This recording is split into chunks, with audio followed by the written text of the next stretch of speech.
I'm saying? Season 2 of Life Unscrpted, you know what I'm saying? I'm right here, you already know your boy Ron with.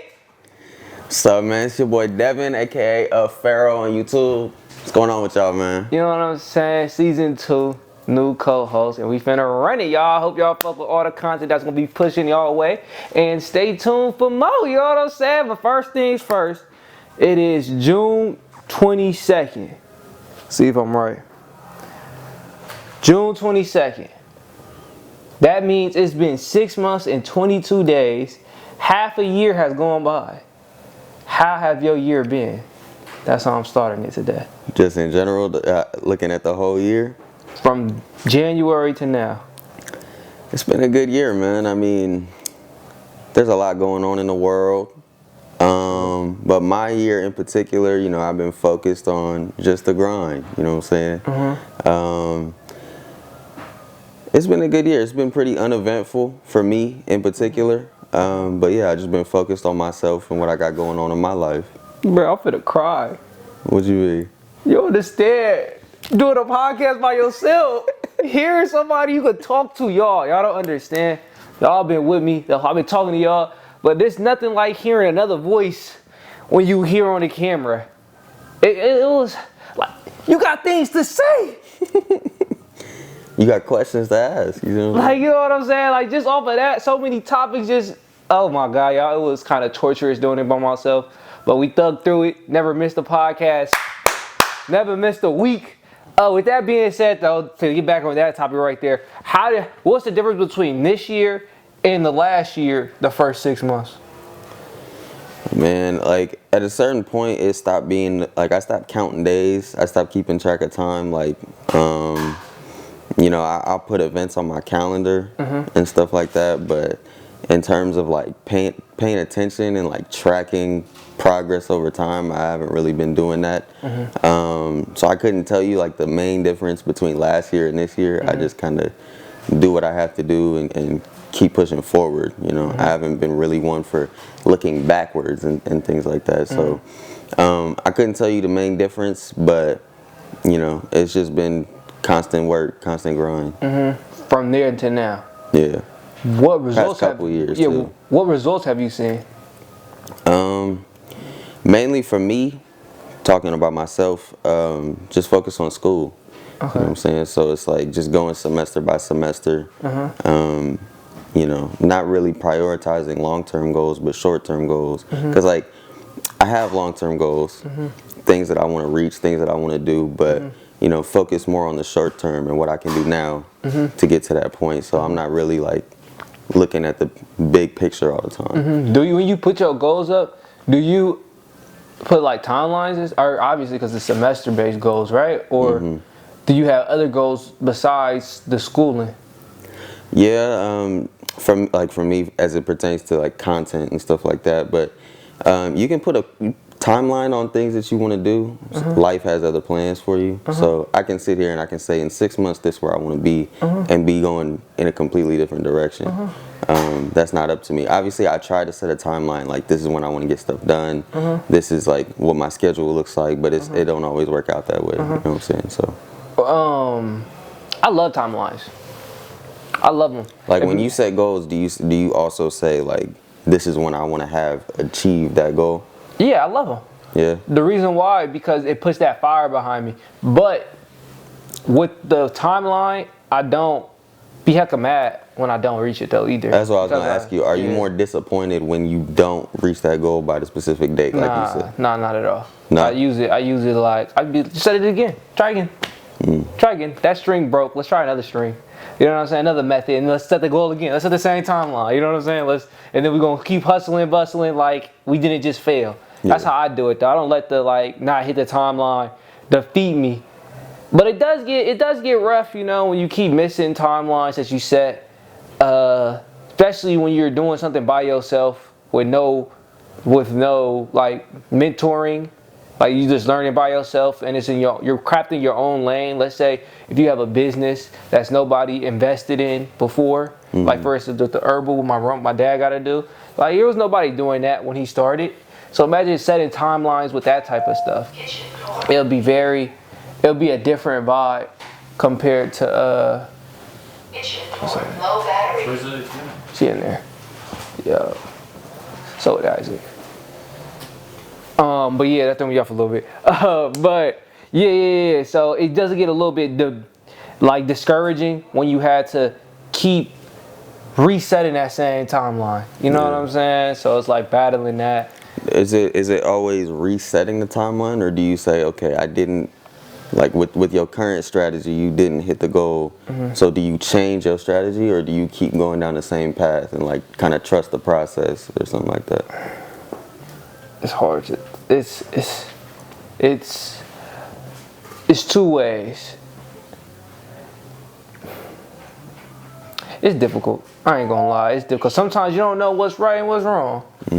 Let's say, for instance, like, how soon are you going to change? Like, for instance, let's say you have a content goal, like a methodology for putting out, I guess, results, huh? Damn. Because really, what this happened for me was trading. So when I'm doing my trading with my strategy, I don't want to do. I didn't have a profitable month this month. Let me next month switch my whole strategy up. So it's like figuring out when to switch, when not to switch, and having that golden line. You get what I'm saying? Like, let's say how you do certain way of content. This month you just didn't do your content the best of your behavior. It could have been because you emotionally wasn't there, but that because you emotionally wasn't there don't mean that you had to switch the whole strategy. Maybe just what you had going on in the month probably, you know what I'm saying? You get what I'm saying? Or? Yeah. I'll say this though, like specifically with content and YouTube, for a long time I was doing strictly like the long form videos, and I wasn't growing as much.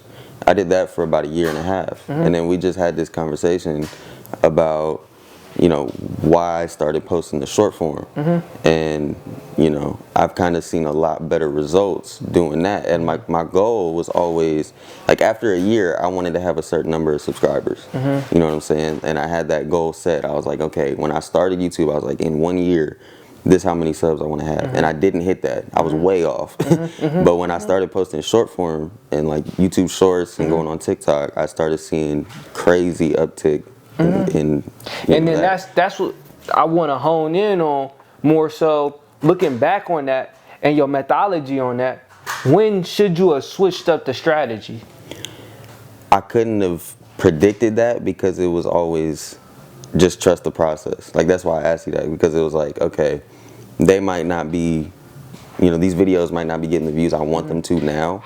Okay, yeah. But if I keep posting, I'll eventually, you know, they'll eventually get the traction I think they deserve. But it wasn't working out that way. Yeah. And I didn't hit my goal in the time frame that I had set. So I was like, okay, I'm going to rethink my strategy and come back and try and switch it up and do something different. So you stuck with the same plan that whole goal? Yeah. Okay. Looking back on it, like at that right there, Bow, do you think that, how long did you say trust the process when you having no traction?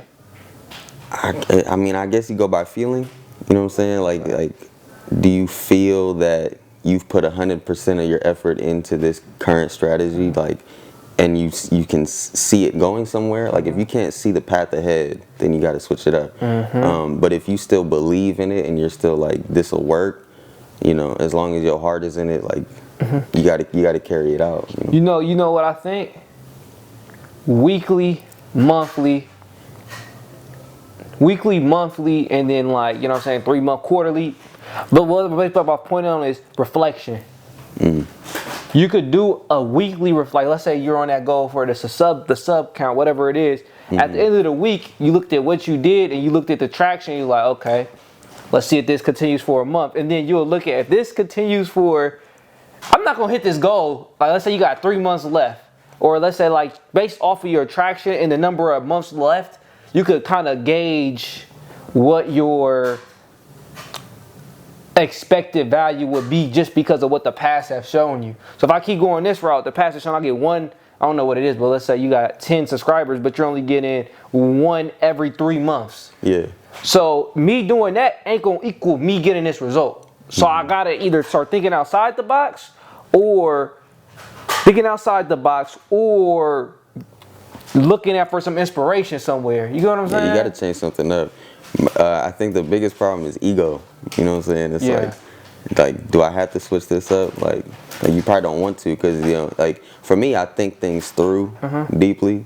So when something doesn't work out, I'm like, nah, I gotta make this work. You know what I'm saying? Oh, really? But that's how it feel. And you gotta like kill your ego in a way and say, okay, nah, this really ain't working. Like you gotta look at things objectively.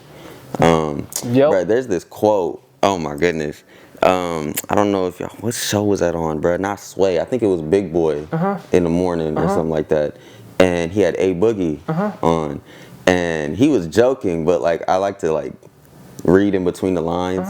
And he goes, you got to think about things how you don't want to think about things. And then Big Boy asked him, what you mean by that? And he was like, nah, I'm just joking. But like if you really think about it, like and he started laughing. Yeah, you got sometimes you have to think about certain things and situations how you probably don't want to think about them. You know what I'm saying? Because it helps change your perspective and guide you going in a certain direction. But yeah, no, that was a great point. Sometimes you gotta think about things the way you don't want to think about it. That's how it went, right? Yeah. That's a great point. And one thing I learned when I started doing when I was doing poker, it was poker and reports on the business taught me that numbers don't lie. When I look at these numbers, it's telling me everything I know. Nothing is fake. Nothing is flawed. Nothing is exaggerated. It's reality right here. You're looking at reality. If it say for me it was poker, right? If it say I got a 30% win rate, I'm losing my single raise hands, three pop. I forgot the terminology, y'all. It's been that long. My three raised. I can't remember the terminology, but it basically was telling me what the numbers were, my win rate with them, and exactly why I was losing. And the reason that when I stopped playing poker, my biggest downfall was I was losing 3 raised pots. I could win all the single raised pots, but if you're losing the big pots, it don't matter if you have a 70% win rate, because your losses, it may be small amount of losses, but they are heavier than all the wins you're getting. Because it's for more. It's for more. Yeah. You get what I'm saying? So I never fixed that issue though, but I'm just saying, like, if you look at your reflections of your things and talking to people, then you know what I'm saying? You'll be able to keep yourself in reality, if that make any sense. That make sense? Yeah. But that's what taught me. I was like, numbers don't lie. Like I like to write all my stuff down. It don't lie. It tells me exactly what I need to know. And just, you got to keep reflecting too. Like when I had my goal, like one time with the trading, right? I was being idiotic. I was gambling for real. In the sense of like, I wasn't moving practically. I was putting money in when my results didn't warrant that money to be put in yet. It's like I'm not making no money off the streaming, but I invested it, but let's say you going above and beyond. You going like legendary quality with the streaming, and nobody even going to your streams. So it's like you ain't getting no return on that investment. Now it's different, you just doing it for the love, but in trading, you putting up money every time. So that's what I was thinking about. It was just like it was a not grounded in reality, and tracking your numbers will ground you in reality. And talking to people, like, because sometimes that ego may get you a certain way, and then talking about it and hearing you say what your thought process is make you hear how foolish that thought process is. You see what I'm saying? Like, why would you do that and you know you are losing like this? It was a thing with me too when I started posting like the shorts and I started seeing results. I was like, why didn't I start this sooner? You know what I'm saying? But I wanted to ask you something about your stream that's related to this conversation, because you just got a new PC, right?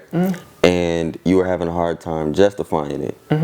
I wanted to ask you about your long-term goals with streaming and what you think the PC will contribute to that, and why you might have been hesitant in the first place.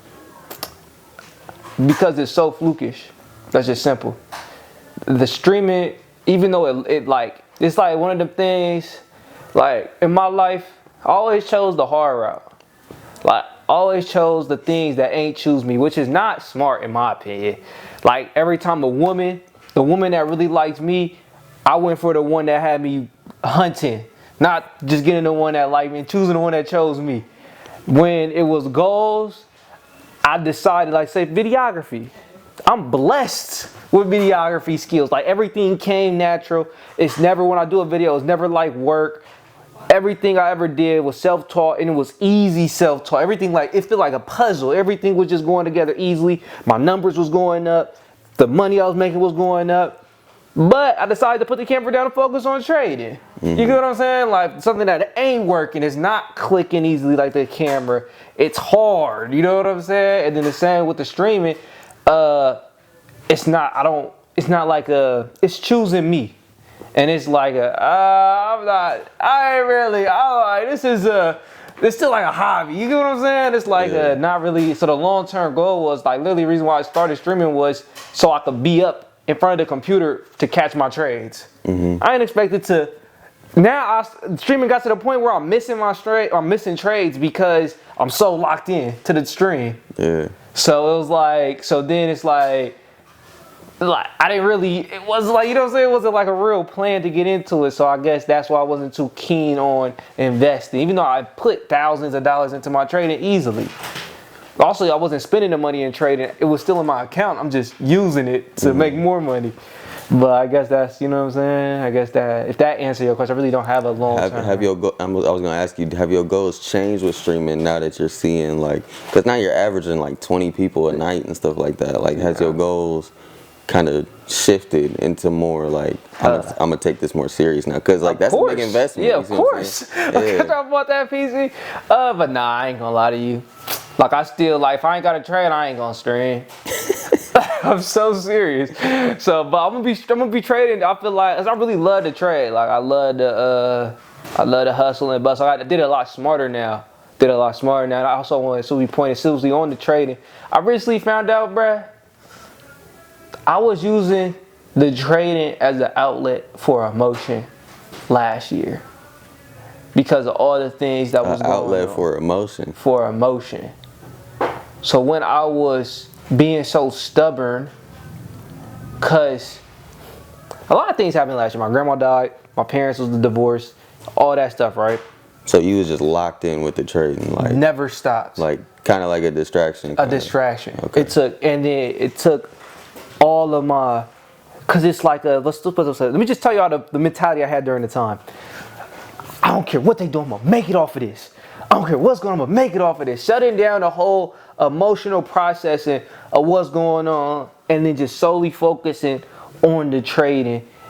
And that led me to make some bad decisions because that was the emotion, the feel good, the rush, that adrenaline. They turned into gambling. Mm-hmm. You know what I'm saying? And it was taking my mind away, like to the point where it's like when I lock in there, that's all I'm thinking about. Nothing else is out the way. So it was like kind of like a counseling. And I just found that out right now. Like, that shit's crazy, bro. Like, how you could an outlet for my emotion, because everything else, my soul, I figured my soul ejected my body. Like, for instance, I was on this couch playing the game. My grandma was literally dying next to me. And I wasn't caring. I was just playing the game. Knowing something my dad came, something wrong with her, heck of concern, taking her to the hospital. I'm just sitting here playing the game, playing 2K. I'm like, bruh, I was looking back on it, bruh, that ain't normal, bruh. Mm-hmm. Like, that is not, to me at least, it was like a uncaring mentality. Like, I wasn't there. You know what I'm saying? You see? Had she been sick for a long time prior to that? In and out the hospital, yeah. Like, for a long time? No, like, probably that month. Oh, okay. Just that particular time. Like, before that, she was all cool. She passed away September 16th, I think, in the early September. So when she started getting sick again was end of August, cause she hit her birthday. The end of August, she started getting sick.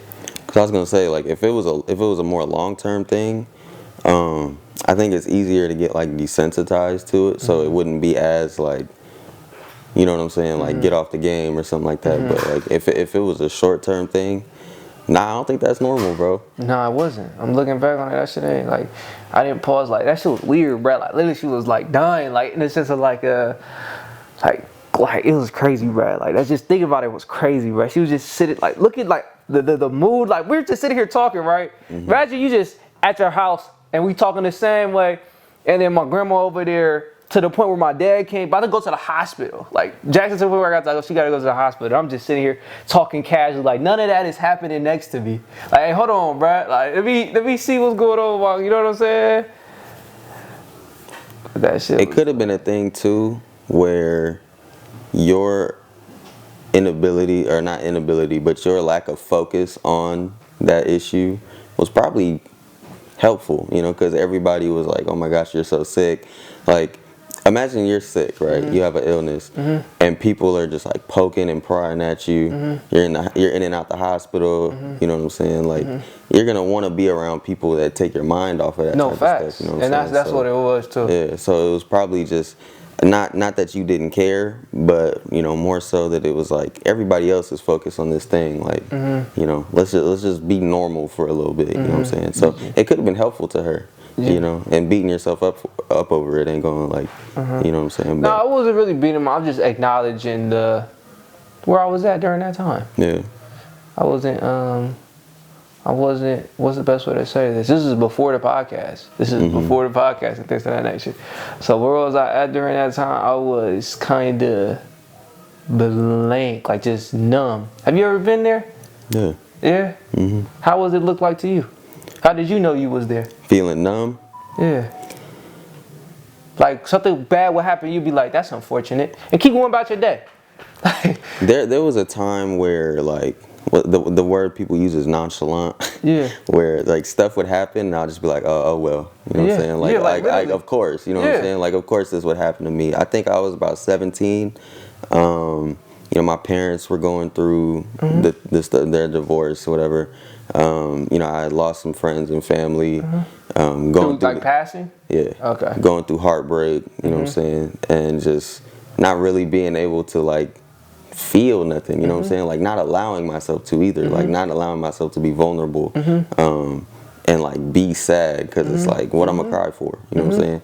Like I'm gonna sit here and cry, like it ain't gonna fix my problem. And like I'm 17 years old, you know, trying to go through high school, you know, I got a test tomorrow. So it's like, you know, for me, it was just like, I don't know if you call it depression, but more so just like not allowing myself to be in that vulnerable state and not letting people, you know what I'm saying, affect me in that kind of way. And it was negative, especially when you're that young, because it's like you can't connect with people and you don't let yourself connect with people. You kind of like isolate yourself, you know what I'm saying? Like, I think that was the biggest thing once I graduated high school is I went through a period of isolation to try to like heal myself. You know what I'm saying? So it was like, but that's also dangerous too, because if you over isolate, you get comfortable. That becomes your comfort zone. So you know what I'm saying? So it was like, then I had another problem where I had to force myself to get up and be like, nah, I can't be like this. You know what showed you that was an issue? Isolating? No. Like it's time to get out. Just feeling like I was secluding myself too much, and it honestly started to affect relationships for me, because it was like people wanted me to come here and go there. Are you gonna come here? Like people started expecting me to say no and not show up. Okay. So it was like, nah, I can't be like that. You know, I'm gonna lose my friends. Ain't nobody, you know what I'm saying? So it was like, okay, like you've had your time, get back out in the world. You know what I'm saying? Well, at least you got people who want you outside. Man. That's dope. I'm the one that's going outside. I gotta get some more people who ready to go outside. That's what I need. God damn. I be going by myself now. But sometimes, like, I feel like people that isolate, they do it because their mind, their nervous system, like they need that peace and quiet. You know what I'm saying? To kind of like come back to center. You know, like when your life is just in chaos all the time, you need time for yourself to be, you know, just be calm, to be stress free, and kind of bring yourself back to form. You know what I'm saying? So, but then you do it too much. Like I said, you get used to it. You're like, this is what I like. I like being isolated. I don't want to go make new friends. I don't want to meet new people. And that can be negative, bro. Like, yeah, no, it definitely could. Unless you're rich, it helps to have people around you. Yeah. They say one thing about the isolation though, that I do want to point out is they say a quote was, you can't fool around and grow at the same time. So for me, that helped with the isolation. But you get tired of that, bro. always grinding, saying no because you want to grind. It's like, sheesh, you only getting older. Yeah. You only getting older, so it's like you gotta have some. It's cool to take a step back and live some. Cause I recently, like, it was like one of the goals, the consequences. I was like, bruh, you've been fooling around too much with women. Celibate. Worst goal I ever set, or worst decision, damn near. I should have never did that. Why? I mean, it's a great decision. Looking back to allow my mental health, not my mental health, but like my whole state of mind on relationships grow. But bruh, I always had a woman on me. Always. Now I don't. I could get some easily, but still, it's like, god damn. I think being celibate is cool. Bruh. I think this is what I honestly think. I don't care if you man, woman, whatever. Having a bunch of bodies is nasty, bro. Why? It's just nasty. All these people that you intertwined with. Why does that create disgust though? I don't know. Like, that's just like, you got all these people that you have gotten. Like that's supposed to be like an intimate thing, like, you know what I'm saying? Is it so? It's nasty because it lost its intimacy, or it's nasty because I feel like you've let this intimate thing lose all meaning. Like, now you're desensitized to it. That's where the like, nowadays relationships, like, they be so casual. You know what I'm saying? Now non-intimate things are intimate because you've ruined what defines intimacy now. Like. I agree with that. Like, it feels like that, like, that's nothing now. You know what I'm saying? But if I go on a walk with a girl holding hands, like, that's more intimate in modern times. No, it is. So it's like, you know, I don't know, like, and plus just having a high body count, like, to me is not nothing to brag about. You know what I'm saying? Because it's like, that's a hood legend. That's a hood legend. That's niggas do that all the time. Yeah. Her. That shows apex predator. To me, okay, yeah, you can make that argument, but to me it shows lack of self-control. Okay. Why? Because you just saw, you know, what you wanted, and it's just like, you couldn't control yourself. Like, you acted on, what's the term I'm looking for? Maybe lust? Instinct. You see what I'm saying? Lust. It's lustful. It's just like why, you know? Okay. Like, why did you have now, one thing I can say is, why every cookie you see, you gotta grab it? Yeah, I can see that. And I can definitely see myself being that person you talking about. You have too many cookies, you get diabetes. You see what I'm saying? Nah, facts. They got treatments for that. We in the modern era. They got treatments for that. They don't have treatment for Magic AIDS. Johnson. Magic Johnson. That man spent millions. Yeah. Just to be alive. Yeah. Just to be alive. But one thing just pointed out like there, I could see myself doing that because you're so full. Cause like, what's the best way to say this? You see how I did this every single week, did the podcast, do the streaming. You so focused on that. One thing I learned in this book, Laws of Human Nature, was like, everybody got that shadow side. And if you're not one with it, it's going to come up in crazy ways. Like, you'll make a crazy decision. Like, let's say I'm doing so good, boom, boom, boom, boom, boom. I just stop streaming.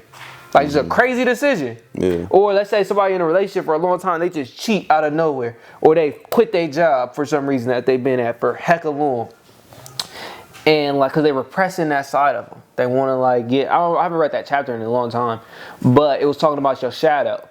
And how when you repress something for so long, it just festers. It builds up and then it overflows and then you make a crazy decision. Like, you move from states. Like, you leave everybody, go to another state at 40, 50 years old. It exposes what you really want, though. Yeah. So I guess, like... So let's say for me, where I was putting that at, the lack of discipline eating every cookie shows the want of, like, because I'm so disciplined over here. Yeah. You know what I'm saying? And then, but, I mean, is that your deepest desire then? Like, that's the thing you let fester and build up? The want to be the freedom, yeah, I guess you could say that. I guess it just depends what you want, but like, to me, like I said, like, not being able to control like impulses, you know what I'm saying? Like what do you really get out of I that? feel good. That's it? Yeah. But they say quality over quantity. That's what I'm saying. Like, I don't know. For me personally, it's like having a high body count is like that's cool and all, but it's like it doesn't beat having true intimacy with one person, in my personal opinion. Because it's like you can't replace that. You know what I mean? You can't replace that relationship or the strength of that relationship. Because if you, like, let's say you're with somebody and y'all are intimate, romantic, y'all been together for a long time, y'all have longevity, right? When you get out of that relationship, it's not gonna be easy to find somebody that can fill that spot. You don't look for that. I don't even look for it. I wouldn't even look for somebody. It's not that you're looking for it. It's just like this big part of your life is now gone that mattered so much to you. And I don't think that, you know, whether you're using a bunch of people to try to fill that spot, you're not going to be able to. You know what I'm saying? But this relationship is, to me, more valuable than a bunch of smaller flings. Does that make sense? No, I get you 100%. That's how I am. I'm 100% like that. But the only difference is I have intimate with probably 2 at a time. You know what I'm saying? Like, crank it like that. But one for sure, then add another. But no, I definitely agree with you. Quality over quantity, 100 per 1,000%. But you know, sometimes you want to eat a different cookie one time. And that's just how I would chalk it to. But I definitely agree with you 100% on the intimacy is way better. Like the deep ones and things like that, it's more fulfilling, feels more full. Like instead of talking to a chick and then you just done with the week. Like, you know what I'm saying? If you chased after everything that felt good or that was fun in the short term, that could really like be a slippery slope. That could destroy your life. You see what I'm saying? Like, oh, if I drink this one time, you know what I'm saying? You let that build over time, and then one drink become 2. Now you taking multiple shots every weekend. Like it just build. It get worse and worse. You see what I'm saying? There's consequences for that type of stuff. You know what I mean? Yeah, no, I never really even been in that position either with the drinking one or the eating food. I've been really disciplined. That's why I say I can see that being my shadow because of how disciplined my life has been. Like, you know what I'm saying? I'm going to, like, right now I'm on a diet. I can't eat no sweets. Do you think people that live a disciplined life, because they sell discipline, like this is how you gotta behave, this is how you gotta act, like you see that stuff on social media a lot, like this is how you gotta be. Do you think living a disciplined life makes you more inclined to go out of your element at some point in the future and do something crazy? I only can speak for myself. I can see myself doing what you said about every cookie because I'm so disciplined.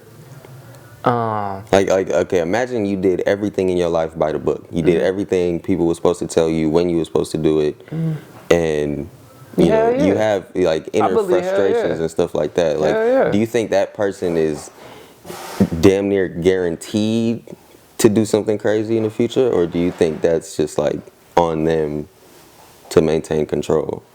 Because I feel like if you live a life where everybody's telling you what to do and you have no sense of control, eventually you're going to try to take control back and do something crazy. You see what I'm saying? They say negative desires is just the frustrations of something. I ain't got my phone on me. But they was basically saying that, like, when you have them negative emotions, it's just a frustration of what you can't have or what you desire and you can't get. And it's just like, it's just building up inside of you. So I definitely believe that, especially if you say you live into somebody else's code. I feel like you're going to lash out, go crazy because you're not one with your shadow. You just letting that shit go to the side and it's building up, ready to overflow and explode, in my opinion. Yeah. What do you think about it? What was your final? I feel like. Let me think. I do think that it will lead to something crazy. Somebody doing something crazy. I think it's just like, eventually you just get frustrated. And you're just like, you're bound to lash out. Yeah. Like, all right, I need to change. Yeah. You know what I'm saying? You need an outlet. Yeah. You need an outlet.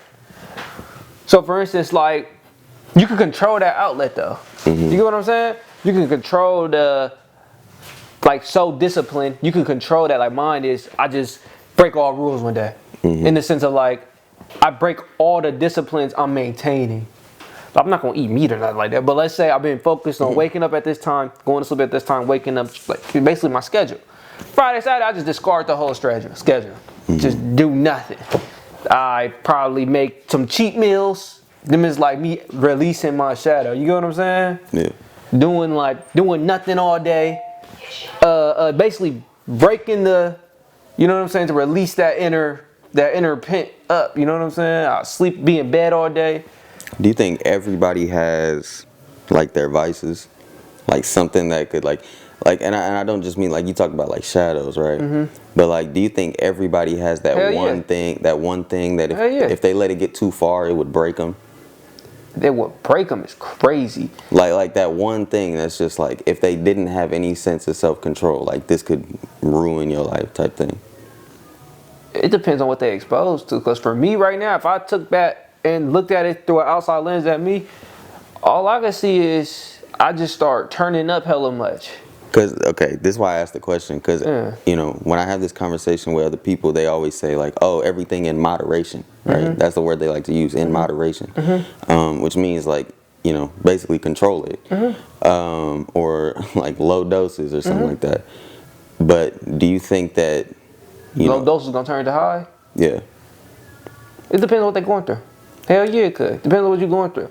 Some people could, some people low doses of the self-cutting turns into eventually they kill themselves if the stress get too much. Yeah. Low doses of the alcohol, then the stress get too much, then they dependent on it. You know what I'm saying? So it's like it is you gotta have I would personally say you could put productive outlets.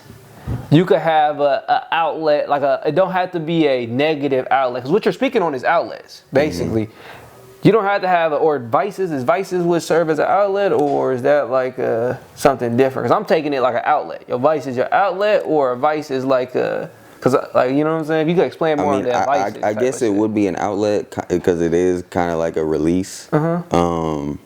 But, you know, not all releases are positive. Yeah. Because for me, mine was when I was feeling very pent up on certain emotions, it was painting. Mm-hmm. When I feel hella emotion, I paint. That's a positive outlet, in my opinion. When I feel hella emotions, I will run. That's a positive outlet, in my opinion. Some people, when they feel hella emotions, they drive real fast on the freeway, or they drive crazy. Some people, when they feel a huge amount of pent up, they go to bars and look for fights. Not to drink, they look for fights. They look to get into some issues. When some people get a lot of stress, they tend to let it out on their lover or break some woman's heart for no reason. So I definitely consider, or use drugs or abuse some mentally altering things, a physically altering thing. You know what I'm saying? What is your outlet? I don't even know. For a long time, it was running. Uh-huh. So like I would just like if I ever got frustrated or if I ever got angry, it'd be like go for a run, and that'll fix most of my problems. But nowadays, like if I have something that I can escape to, that's no longer an outlet. That's just like my way of life, like videos, content, stuff like that, or school even. Like for a long time, it was like 6-8 hours a day just studying, like just in a book. You know what I'm saying? And never giving myself time to do anything else. At first, these were outlets. Like, this is what I like to do when I have spare time or when I have free time. Or like with chess, you know what I'm saying? Like, chess started out as just like a fun game, like a hobby, and then it became more serious, you know what I'm saying? And so, like, I get, like, you could define that as like an addictive personality, but I feel like that's why I asked the question, like, are people prone to take things to the next level? Like, you see what I'm saying? You was talking about addictive personality and things of that nature. Keep going. Or if you have more to say, I'll respond to what I think. I was asking you, do you think that people are prone, like, you know, when it comes to their vices or their outlets, to let those take over at some point? Yeah. Hell yeah. Easily. But do you think everybody has an addictive personality in that way? Because some people are able to control, you know, like they are able to do things in moderation. So basically you're asking, I think it depends, bro. It depends on that. I don't think that's like I don't think that is a black and white type of thing, because it all depends on what you're going through too. Some people get heartbroken and then it takes over. And you never know if they can come back or not. Cause okay, this is why I asked. Cause earlier you was talking about how you got lost in trading, right? You was going through that. You said you felt numb. I was saying, do you think that trading was one of them things that started out as like, oh, I'm gonna get into this. Maybe I'm gonna make some money, right? Maybe it started out as a hobby or just something you wanted to learn, and then was it what you were going through that was the catalyst that pushed you forward, or was it just losing yourself in that? You see what I'm saying? Like, So it was more so like it was a lose myself, the second one. So it was I'm grinding, boom, focus on results, getting results. Last year was the only year I wasn't profitable. You see what I'm saying? Every year prior to that, I had some gains. I made some money, made some huge, crazy things like that. Last year was all invisible. Now, don't get it wrong. When I lost myself, I may have lost a lot financially, but I gained a lot mentally in terms of like the skill in it and going crazy. Like, you know what I'm saying? Just the skill wise. so do you think your vice or your addiction would be results? Because it seems like you're very result driven. Like, you don't make decisions unless you think there's gonna be a payoff. And then when there is a payoff, that's when you kind of commit and get lost in things. Like with streaming, like it started out as just like, oh, I'm gonna do this in my spare time while I wait for trades. It's gonna be for fun. And now you're starting to see results. Now you're turned into, you feel me? You see what I'm saying? I feel like everybody's like that though. I'm just asking, do you think that being that result driven and kind of letting results influence the direction you go in your life, do you think you're addicted to results? Oh, hell no. Because if it was results, I would have been stopped trading. For real? Hell yeah. That first year was brutal. My startup story for the trading was I went through a $10, $100 accounts before I made my first profit. So I blew 10 accounts, like to zero, had a re-up with $100 before I made it all back and more. You know what I'm saying? And then November of 2023, my car broke down. I'm still profitable right here. My car broke down. This is where I started making some bad decisions in terms of the trading. I had $1,000 in the account, chilling, you know what I'm saying, doing withdrawals, winning. $100, pull it out, you know what I'm saying, you getting some regular payouts. I decide impatience hit me. This is where I start making bad decisions. Car broke down. Feeling a little desperate. I guess I've been doing it for so long, I should be making even more money. You need a win. I need to win more. You know what I'm saying? So even though I was still I was doing good. Everything I was doing was good. Impatience. So what I did was I did a stupid thing. I was on a good track. I should have kept going. I pulled all the money out. The account. Pulled all the money out. I had paid off my credit. I'm making good decisions. Paid off my credit card. Just keep it in there, keep trading, just keep going. I got impatient. I was like, bruh, hold on. I just made $800 in that month. I'm like, bruh, that's not enough. I start tripping. I said that wasn't enough.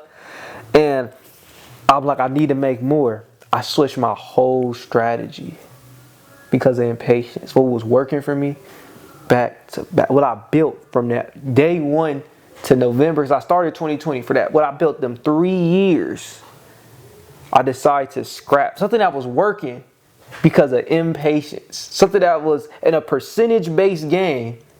Like, you're supposed to make a certain percentage of your account every month. You're not supposed to 200% it every month. You know what I'm saying? If that was the case, you know, like, you're not. That was like a gamble. That was the start of that gambling. Yeah. Like, I'm not supposed to just 200 it off the. It's supposed to be like you get 50. 50% is great. If you grow 50% of your account, you're great. You know what I'm saying? You're not supposed to 100% it every single month. Like, that'd be great, but you know what I'm saying? People get like 5%, 7%, things of that nature. So due to impatience, I was like, bro, I need to make money every day instead of, because I used to get it on a monthly. And I had my shit straight up, but that's besides the point. I decided to switch my whole strategy because I was like, this ain't gonna give me what I want in the time I want it, which it would have though. It's just stupid. It's just talking back. That goes back to my question about results too. Is like, why did you have to change your strategy? Like what were you chasing that was so important? More money. Impatience. I wanted more. I wanted them thousands. I wasn't. So you don't think you're addicted to results?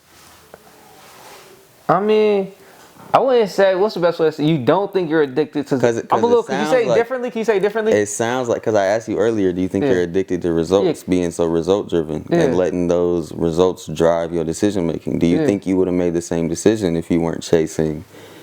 But the word result is like throwing me off.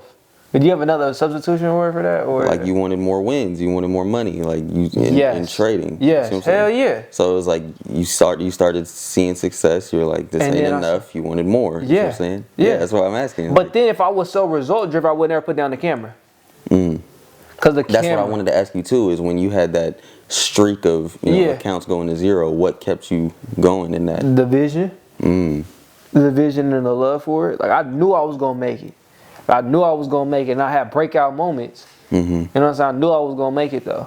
I knew I was gonna make it. It's just the love for the game. You know what I'm saying? Love for the game. But I had them breakout moments, kept going.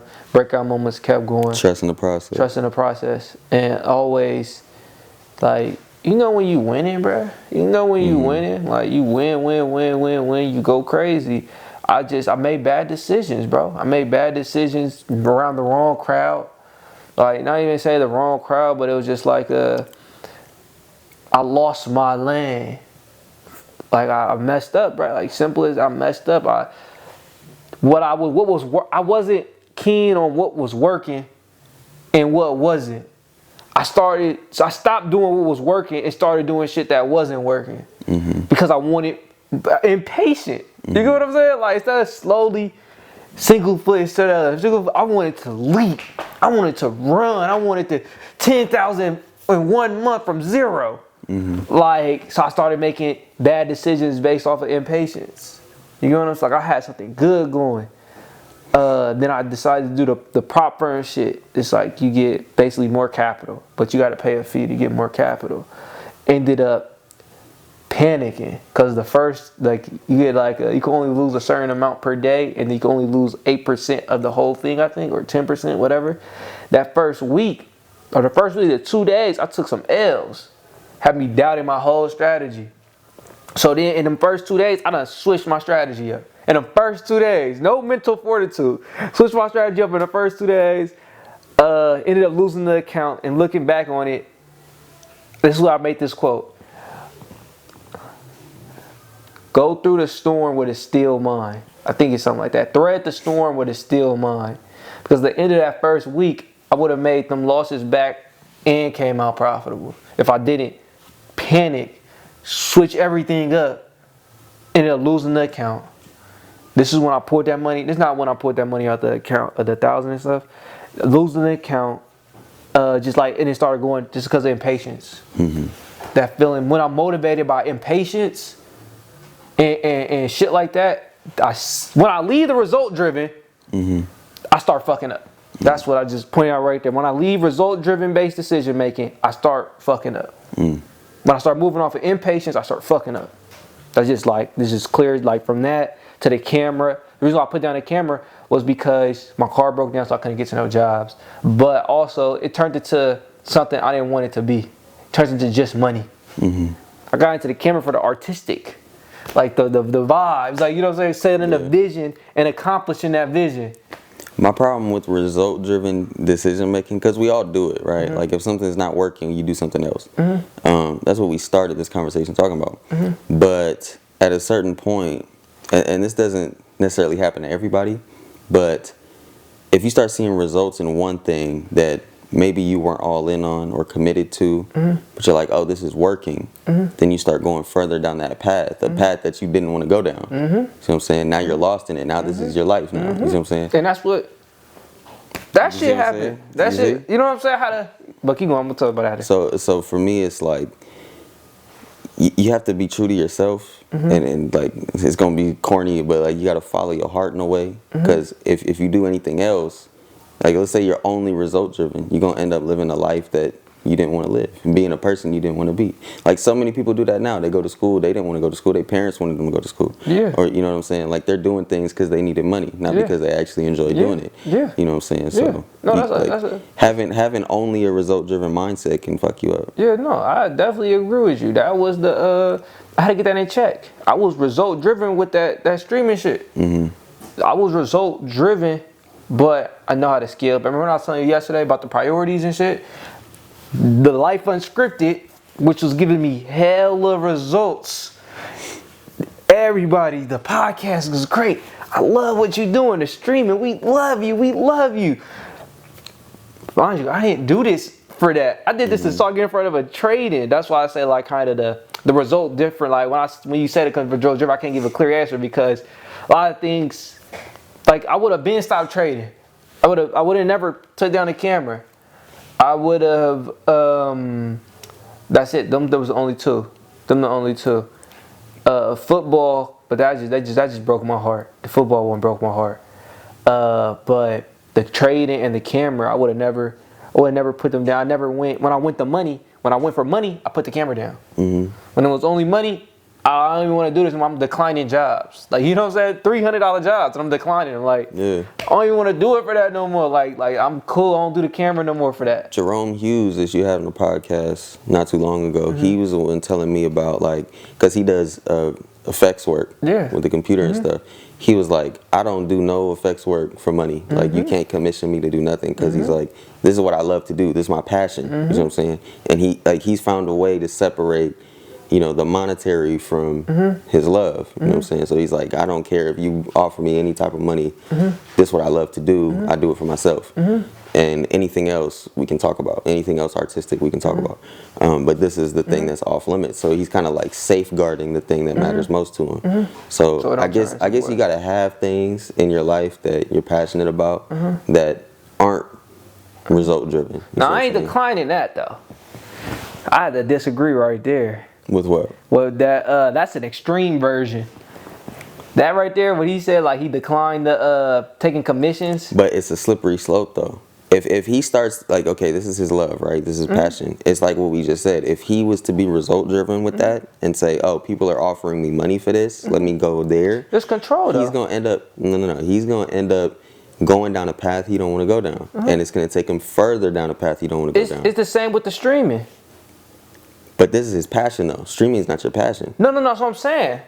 The trading was my passion. But if I let it, the streaming was taking over like it was my passion. Yeah. What I'm saying is he could still open, from my point of view and where I'm thinking, now he may shut it all the way down. What I'm thinking is, you know what you're doing this for. You could take on one side job per month or 1, 2, like whatever you could handle without losing why you started. Cause when it got overloaded, the reason why I was doing hella jobs back to back, and them was the only jobs I was doing. I wasn't doing and when I was doing my music videos, they wasn't coming to me for the vision, they was coming for point and shoots. Where I just, at this spot, shoot me here, at this spot, shoot me here. It wasn't I want this angle with this, had the actors here, it was none of that, it was just. But you see how you have a lot of heart when it, like you have a lot of care about what it is you care about. Like people are like, I just want this angle. Like when I made music, you know, I could get all intricate with the production and the composition. Everybody's like, I want this type of beat. I want a vocal sample here. That's all they wanted. And to me, it's like, that's a simplification of the thing that I love. And it makes it boring. It makes it mundane. It takes the artistic expression out of it. So if he's like, oh, all right, this is what I love to do. You offer me money, let me go do this. You're probably going to want something simpler than what I'm actually capable of doing, or what I love to do.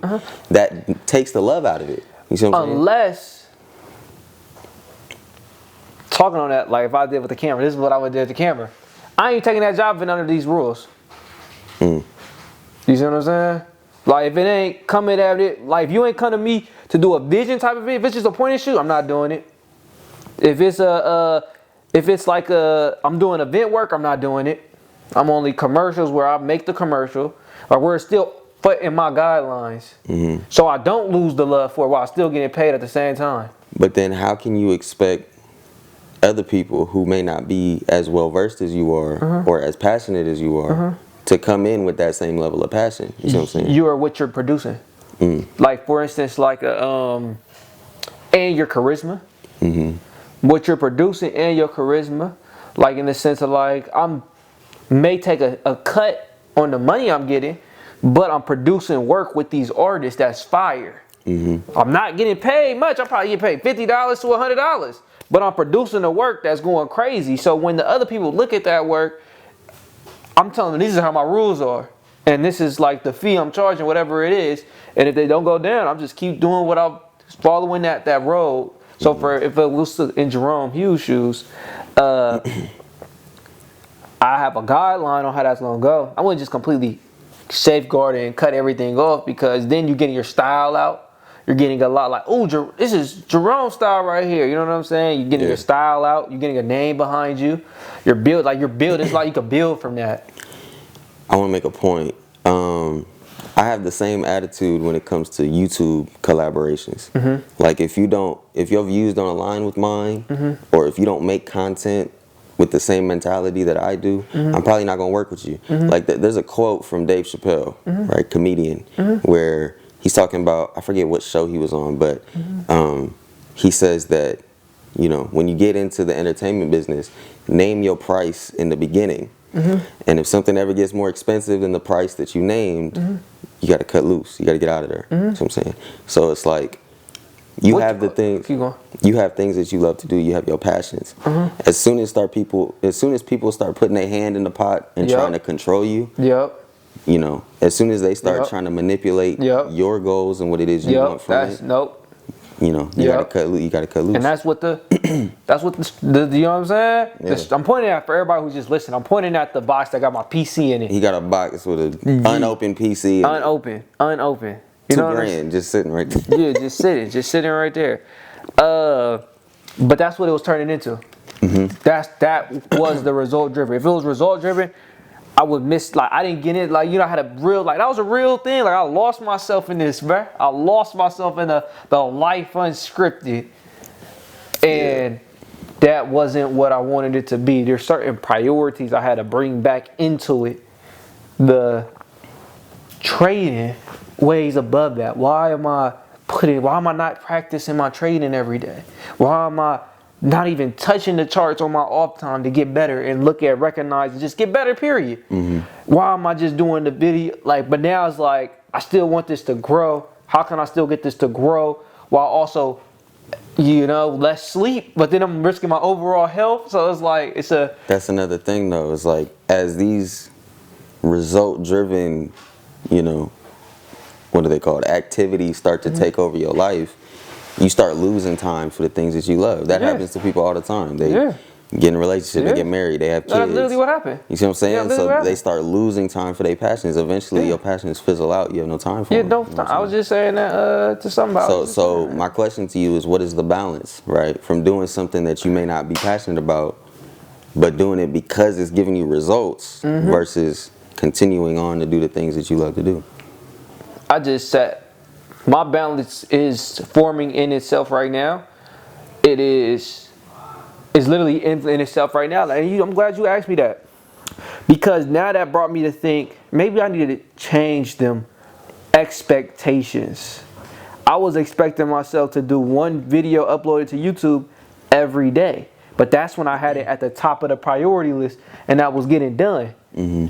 But we see now that that's not treated as the top priority. Maybe I should move that goal to one video every 3 days.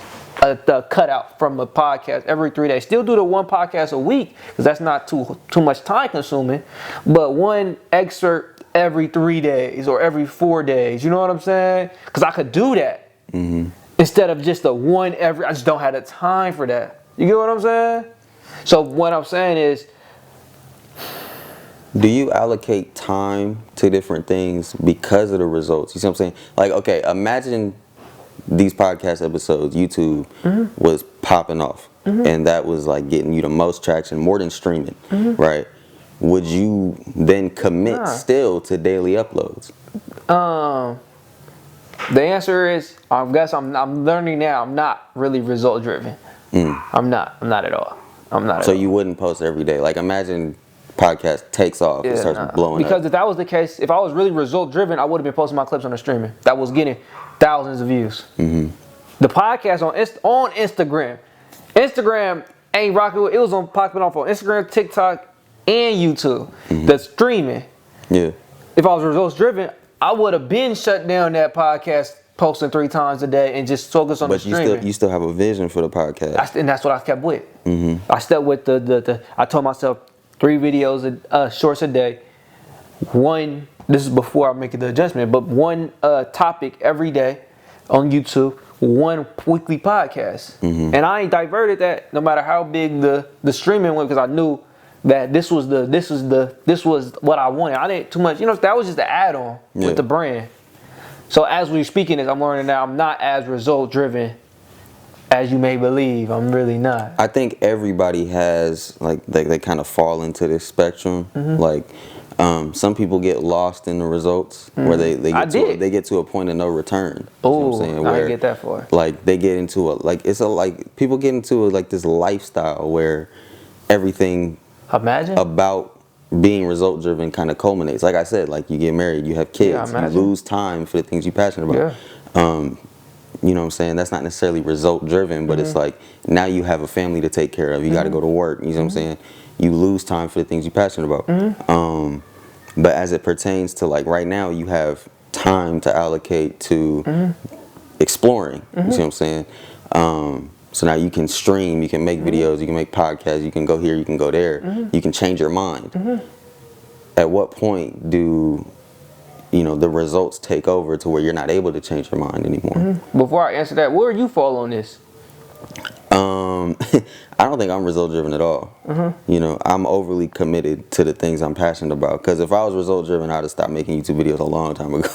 A long time ago. You know what I'm saying? But changing up my strategy. What's up? Glad you did it. I mean, changing up my strategy to upload short form, even though I don't really like it that much, was a decision to obtain results.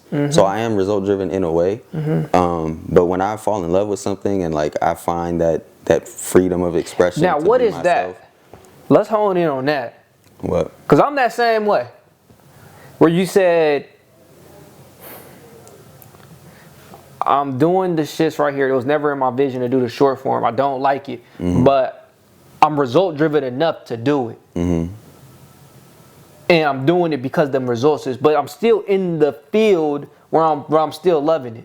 You know what I'm saying? What is that? I asked I can't remember the exact question, but if you remember the lines, I know it was like, what were you result driven? Like, pinpointed that, like, where that to do shorts versus sticking with the long form. Yeah, like making that adjustment, not being so focused on your vision and not being so result driven where you're just doing anything to get them.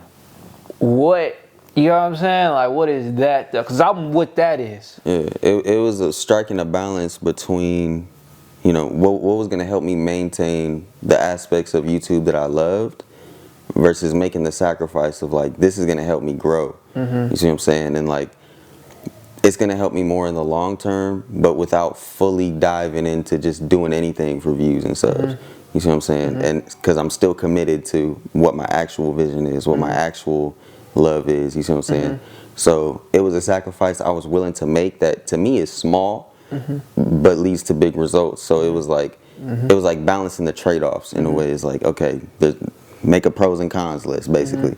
Like, what are the pros of me doing this versus the cons? Do they outweigh? Does the good outweigh the bad? So it was like, for me, it did. It was like, I may not enjoy cutting clips up and throwing hashtags on it because it feels cheap, but at the same time, the growth help, it gets my videos out there, and the turnover rate, people can come and see my long form videos, the stuff that I actually enjoy doing. So you just added more layers to that. Before you just had the regular algorithm pushing you. Now you got a little bit more pushing it too. Now I'm able to kind of like, okay, here's one long form video, I can cut it up into multiple parts and push like aspects of that video out. So it's still like, this is my love, this is my baby, right? It's my video, my long video. The clips are just stuff from that long video, you know what I'm saying? So it's all about that balance. It's like what you love to do versus what you're willing to give up. It's like finding that balance. I think that's a point you could do though. I don't think you gotta be very extreme on it, unless you're able to. Some people are able to, like, they rich.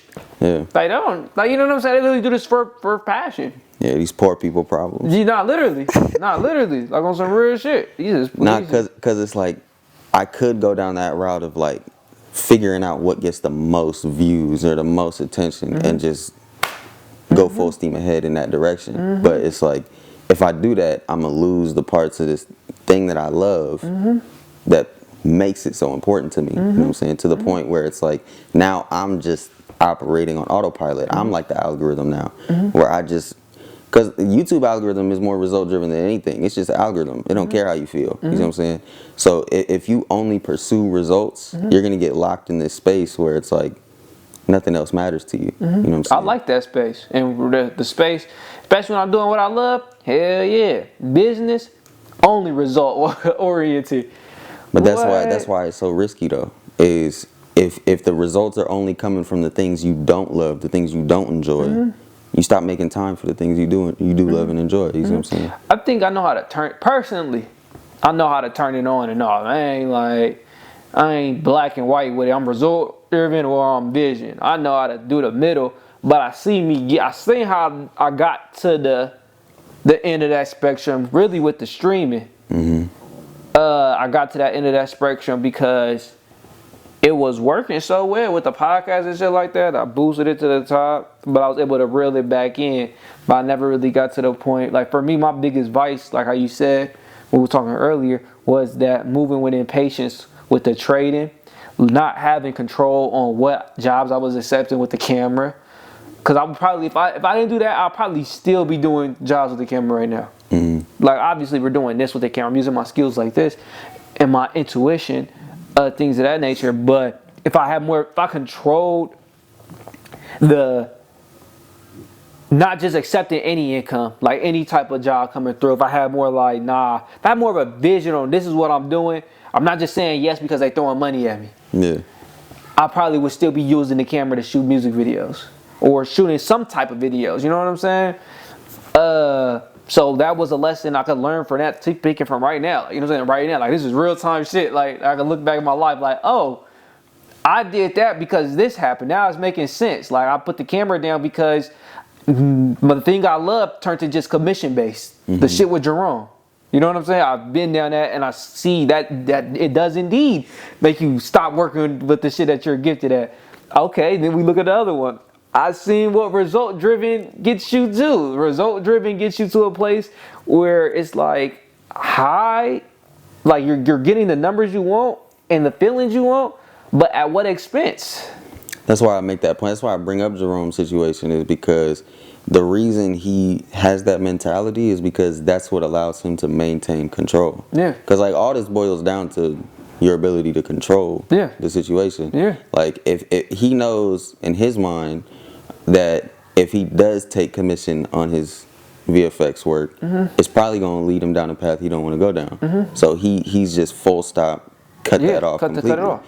You know what I'm saying? So it's like I said, it goes back to maintaining that balance. What can you control? Yeah. And you know that's why I bring up the quote as well. It's like you got to set your price and your terms before you even get going in that direction.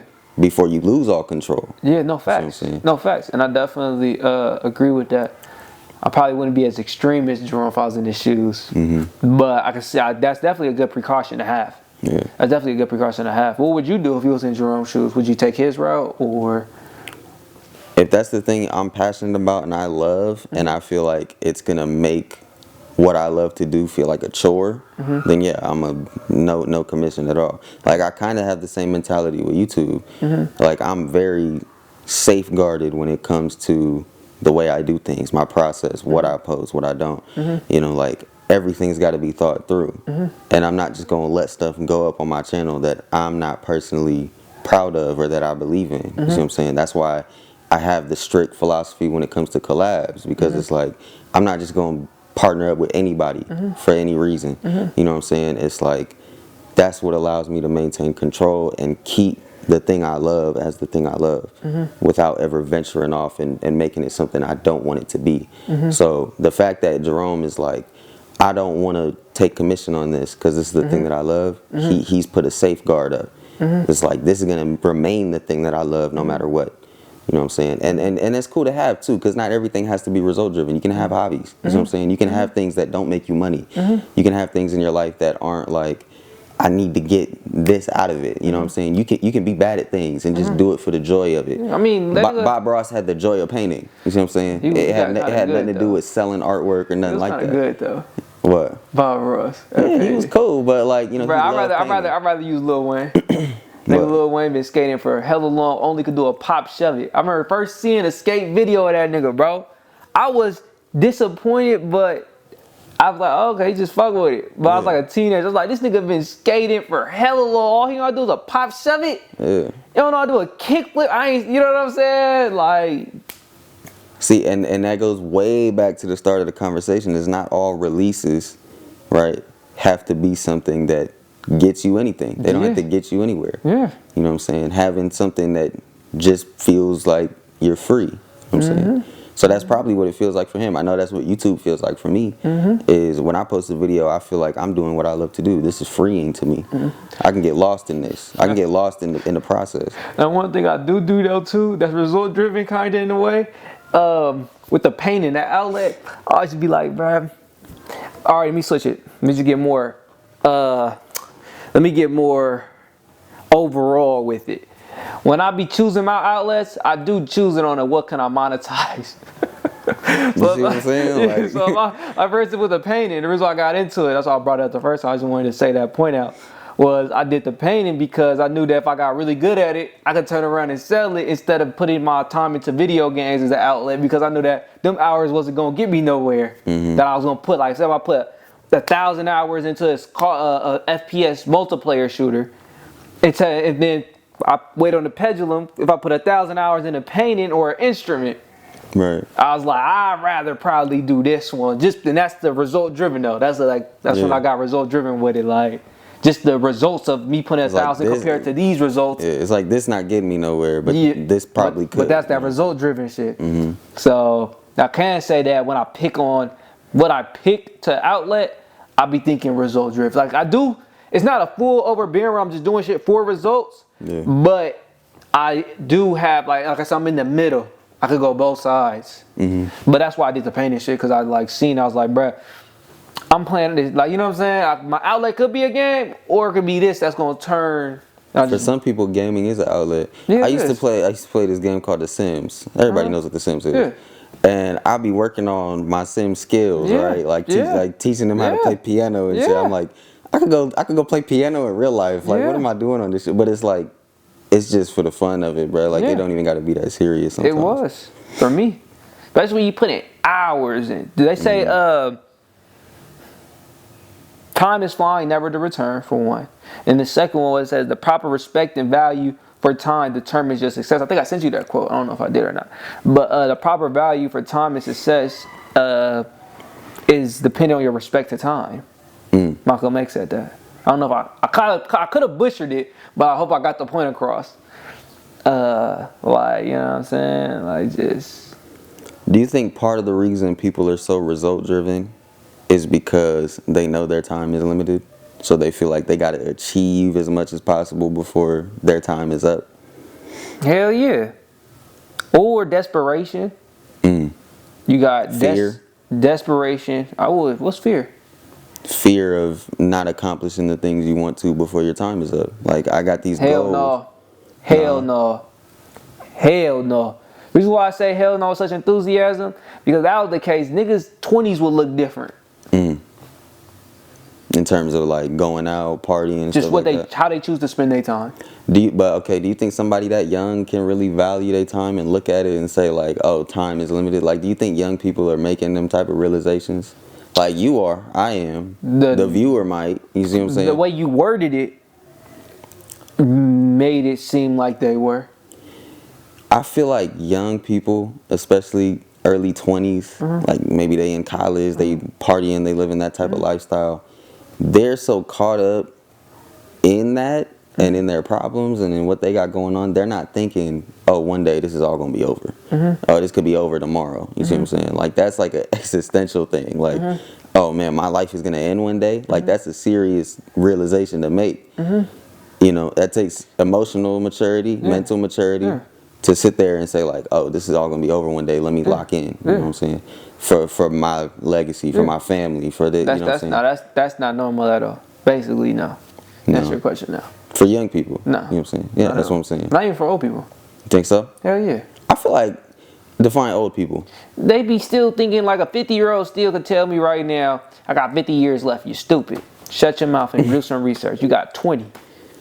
You got 10 decades. 10 decades. I mean, you could have tomorrow. You see what I'm saying? You know what I'm saying? So it's like, but I feel like older people have that realization of like, okay, my time is getting closer to ending. You know, let me lock in for my children. You know what I'm saying? You know Gary Vee? Hell no to that one. I don't even know what Gary Vee do. I know who he is. I mean to the sentence before that. I think that what does Gary Vee be talking about? I don't even know if he's like an investor or a motivational speaker. I don't even know what he do, but he be giving these motivational speeches. He's a successful man that showed his story and then turned to motivational speaker type shit. So you be seeing the motivational stuff too? Yeah. So my dad be showing me. He be talking to young people. They'll be like 30 years old. And he'll be like, you have so much time, you're a child. I'm like, that's a good mentality to have because people get so worried and caught up in that result-driven lifestyle where I gotta make it. You know their personnel. You know what I'm saying? But at the same time, it's like, you got to appreciate time. You know what I'm saying? Like, yeah, you probably in the grand scheme of things have more time to make something happen, but your life could be gone tomorrow, today. You know what I'm saying? So it's like, do you really want to live your life thinking at all times, oh, I'll figure it out later, I got time. Oh, I got tomorrow. You know what I'm saying? I mean, keep going. That's a slippery slope. It's the thing, like, oh, I'll just get to it tomorrow. Now, let me ask you this. A lot of these questions are black and white. Do you think the average person thinking a black and white mindset or the average person... Black and white how? In the sense of like, you said right there, for instance, you don't worry about it, you got time, or I'm pressed for time. There's never like you never like put like a balance in between with that one, or was the result driven, or you are the vision? No, you can definitely be a combination of both. Like I said, it's on a spectrum. No, I'm asking you. What do you think the normal person is? The normal person? Yeah. I mean, I can't really speak to them. You know what I'm saying? I can speak for myself, though. I would say I fall on the spectrum for all of that. Like, when it comes to being result-driven or pursuing my passion. No. I was more so like saying... Or do you understand what I was saying? Yeah. Okay, go on. When it comes to that part of the conversation, it's like I'm a little bit of both. When it comes to, am I pressed for time, or is there an element of it where I'm like, okay, I have time to figure this out? I'm a little bit of both. But that pressure of running out of time and you know, not having time to do what I want to do is always there. You know what I'm saying? It's pressing. It's lingering in the back of my mind as I'm sitting there like, thinking about long-term goals and what I want to be able to do in the future. You know what I'm saying? Like, it's a combination of both. Yeah, no, let me use different words, my bad. Because you did kind of take it the other wrong, not the way I wanted you to take it. When we talk to like we just pick someone up from the street, we take 10 people from the street, right? Do you think they have the ability to be balanced? Do they if you just found 10 people out the street, out of them 10, how many will be able to be balanced? Not too much, like you'll say, let's use the 2 spectrums we pulled out today. Don't worry, you got enough time. I'm about to die. Yeah. Bow. Then let's go to the one before that. I'm only doing shit that give me good results, to I'm doing shit because I love it and I have a vision of it becoming what I believe it to become. Now, what I mean is there's no middle. Okay. So you think that people are more just one or the other, or do people believe in that middle? Like, let's say the extreme type of, like, how common is that extreme personality? Like, I'm either this or that. There ain't no in between. That's what I'm like, you know what I'm saying? I think everybody is a combination of both. Everybody knows that they have an expiration date, you know what I'm saying? But they also know, like... But it's not even on that spectrum. I'm just saying, like, more just like take the names off of it, just like in terms of just spectrum wise. Because some people I've noticed, they're extreme as hell. They don't got no in between about them. You either this or you're that. You're not gray. Either you do this, I'm gonna cut you off. There's no there's no gradual. It's like a light switch. Either you're on or off. There's no dim. Like, you know what I'm saying? And I was asking you, like, the common person, is it more common for someone to be light switch or dimmer? I mean, people have extreme tendencies. Like we talked about addictive personalities. They get locked into one mindset, one way of thinking. But I think everybody, like I said, like nobody's black or white on anything. Like they might lean heavily towards one idea, one philosophy, but they're at least aware of what other people think, or you know, what the other path looks like. You know what I'm saying? And it's like, you think so? The common person? I think so. I think we discredit people's ability to think and like to be like. How could you discredit when they actions show? You don't know what they're thinking. You don't know what goes on in their head. You don't know what their life experiences look like. You see what I'm saying? Like I've been realizing lately that people are a lot smarter than I used to give them credit for. I used to have this mindset like, oh, everybody's stupid besides me. Like everybody's dumb besides me. That used to be my mindset. And then I start thinking like, man, people really do get caught up in lifestyles they didn't want to be a part of. People are creative. People are smart. There's people out there that. I used to think that shit. What? Like niggas is all stupid. Like I used to think that like I was the smartest person in the room. You know what I'm saying? Like these people aren't on my level. You know what I'm saying? Like it used to be like a competitive thing too. And then I start realizing people are fascinating. You know what I'm saying? People have That's crazy. abilities that I don't have. I was opposite of you. That's why I was like so shocked. But this used to be my mindset. Yeah, that's what I'm saying. That's You see what I'm saying. I was like the opposite of that mindset. No, I'm saying it's not to carry out. It's just the opposite. But keep going. Yeah. And so, you know, like I feel like we don't give people enough credit for their ability to think and their ability to be individuals and have their thing. You know what I'm saying? I understand that 1000%. And I had that mindset that you say that like people are fascinated, because I'm telling you, my whole life changed when I was 17, and then I hit about 2019. I started reading Laws of Human Nature, and then my whole like reading that book, bruh, because when my grandma died, fast forward a couple months, boom, I was having a hard issue controlling my emotions. I was having a hard issue like mentally with certain things. So I went to my foundation and rereading that book, bruh. It's shocked because I have a whole notes, because the book is like 800 pages. I have notes on it. It's like 200, 300 pages deep that I wrote myself. But reading it, it was so fascinating to see how the things that man said in that book is literally my mindset. So what you just pointed out, like people are fascinated, things of that nature, he said it like view people as something to uncover, make it fun. The journal, like, you know what I'm saying? Like you have a whole book, a story to tell. So every time I meet somebody, I go in with that mindset like I want to know everything. I want to know everything about you. And then getting out of that, I be seeing how they make stupid decisions. Like I see he said they all got that shit about them to think. But then they get in a group, they do stupid shit. Or when they get in this situation, they make stupid decisions. Like, you know what I'm saying? Like, I see what you're saying by that. But then it'd be like, when it's time to execute, they send it not to think. You know what I'm saying? Well, I mean, when you're talking about groups, you're also talking about groupthink. Group mentality. And relationship dynamics. Yeah. Wanting to appeal to who you think the leader is. But you still can make a decision, though. Yeah, but it's a lot harder to make a decision objectively when you're surrounded by people who think a certain way. Like if you in a room, it's a lot harder to, I'm not saying it's impossible, but if you in a room of 100 people that think a certain way, like you said, black or white, they're completely one way or the other on an issue, and you think differently, you going against 100 people, you know what I'm saying? It's going to be hard for you to step up and say, nah, I don't think that, I think this. You know what I'm saying? And a lot of people stay quiet. A lot of people don't stand up for what they believe in. You know what I'm saying? But that's why I'm discredited. You know what I'm saying? But what I'm saying is you can't discredit the individual. You know what I'm saying? Like I'm talking about neglecting outside forces. All right, bet. Then let's switch it to this one. The person who make terrible decisions, they know better and still making bad decisions. I feel like that's kind of common too. Like I have a friend, they know better to put this up to like financially type shit, and it's like a rat race type. They know they in a rat race and they still being in a rat race. And that has me discredit them too. Or the woman who getting dogged know she getting dogged. Or you hear all the, like, so I hear a lot, they getting dogged. That make me discredit. You know what I'm saying? Like the shit I be hearing they go through and the decisions they make me discredit. Like you hear somebody say, I knew this person wasn't shit. End up fucking with the person.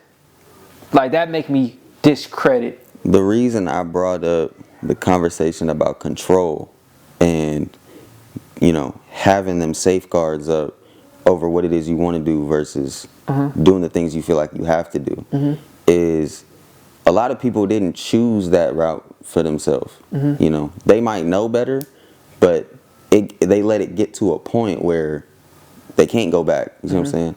That's why I brought that up. Is like you start living a lifestyle that's purely result driven or doing stuff that you don't want to do, but you feel like you have to do it or you need to do it. Eventually you lose that control. You lose that ability to go back. It becomes so entrenched in your life and in your lifestyle. You can't change it. You know what I'm saying? And it's not necessarily that person's fault. They just did what felt right at the time. You know what I'm saying? And I don't think it's, you know, you can put as much blame on them as you want to and say you had a decision, you had a choice to make. But, you know, life ain't that simple. You know what I'm saying?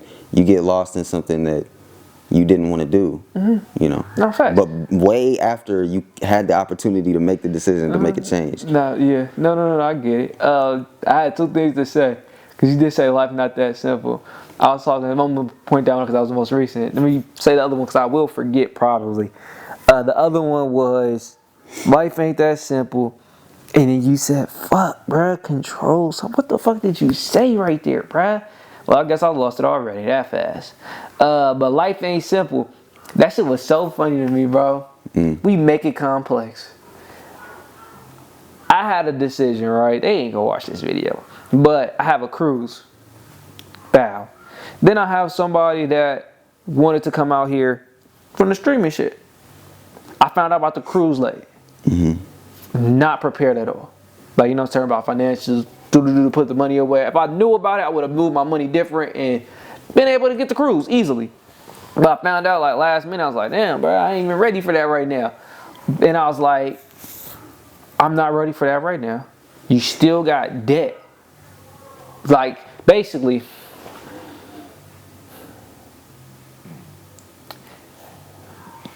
what's the best? So I'm trying to explain the situation the best way so I can make it clear.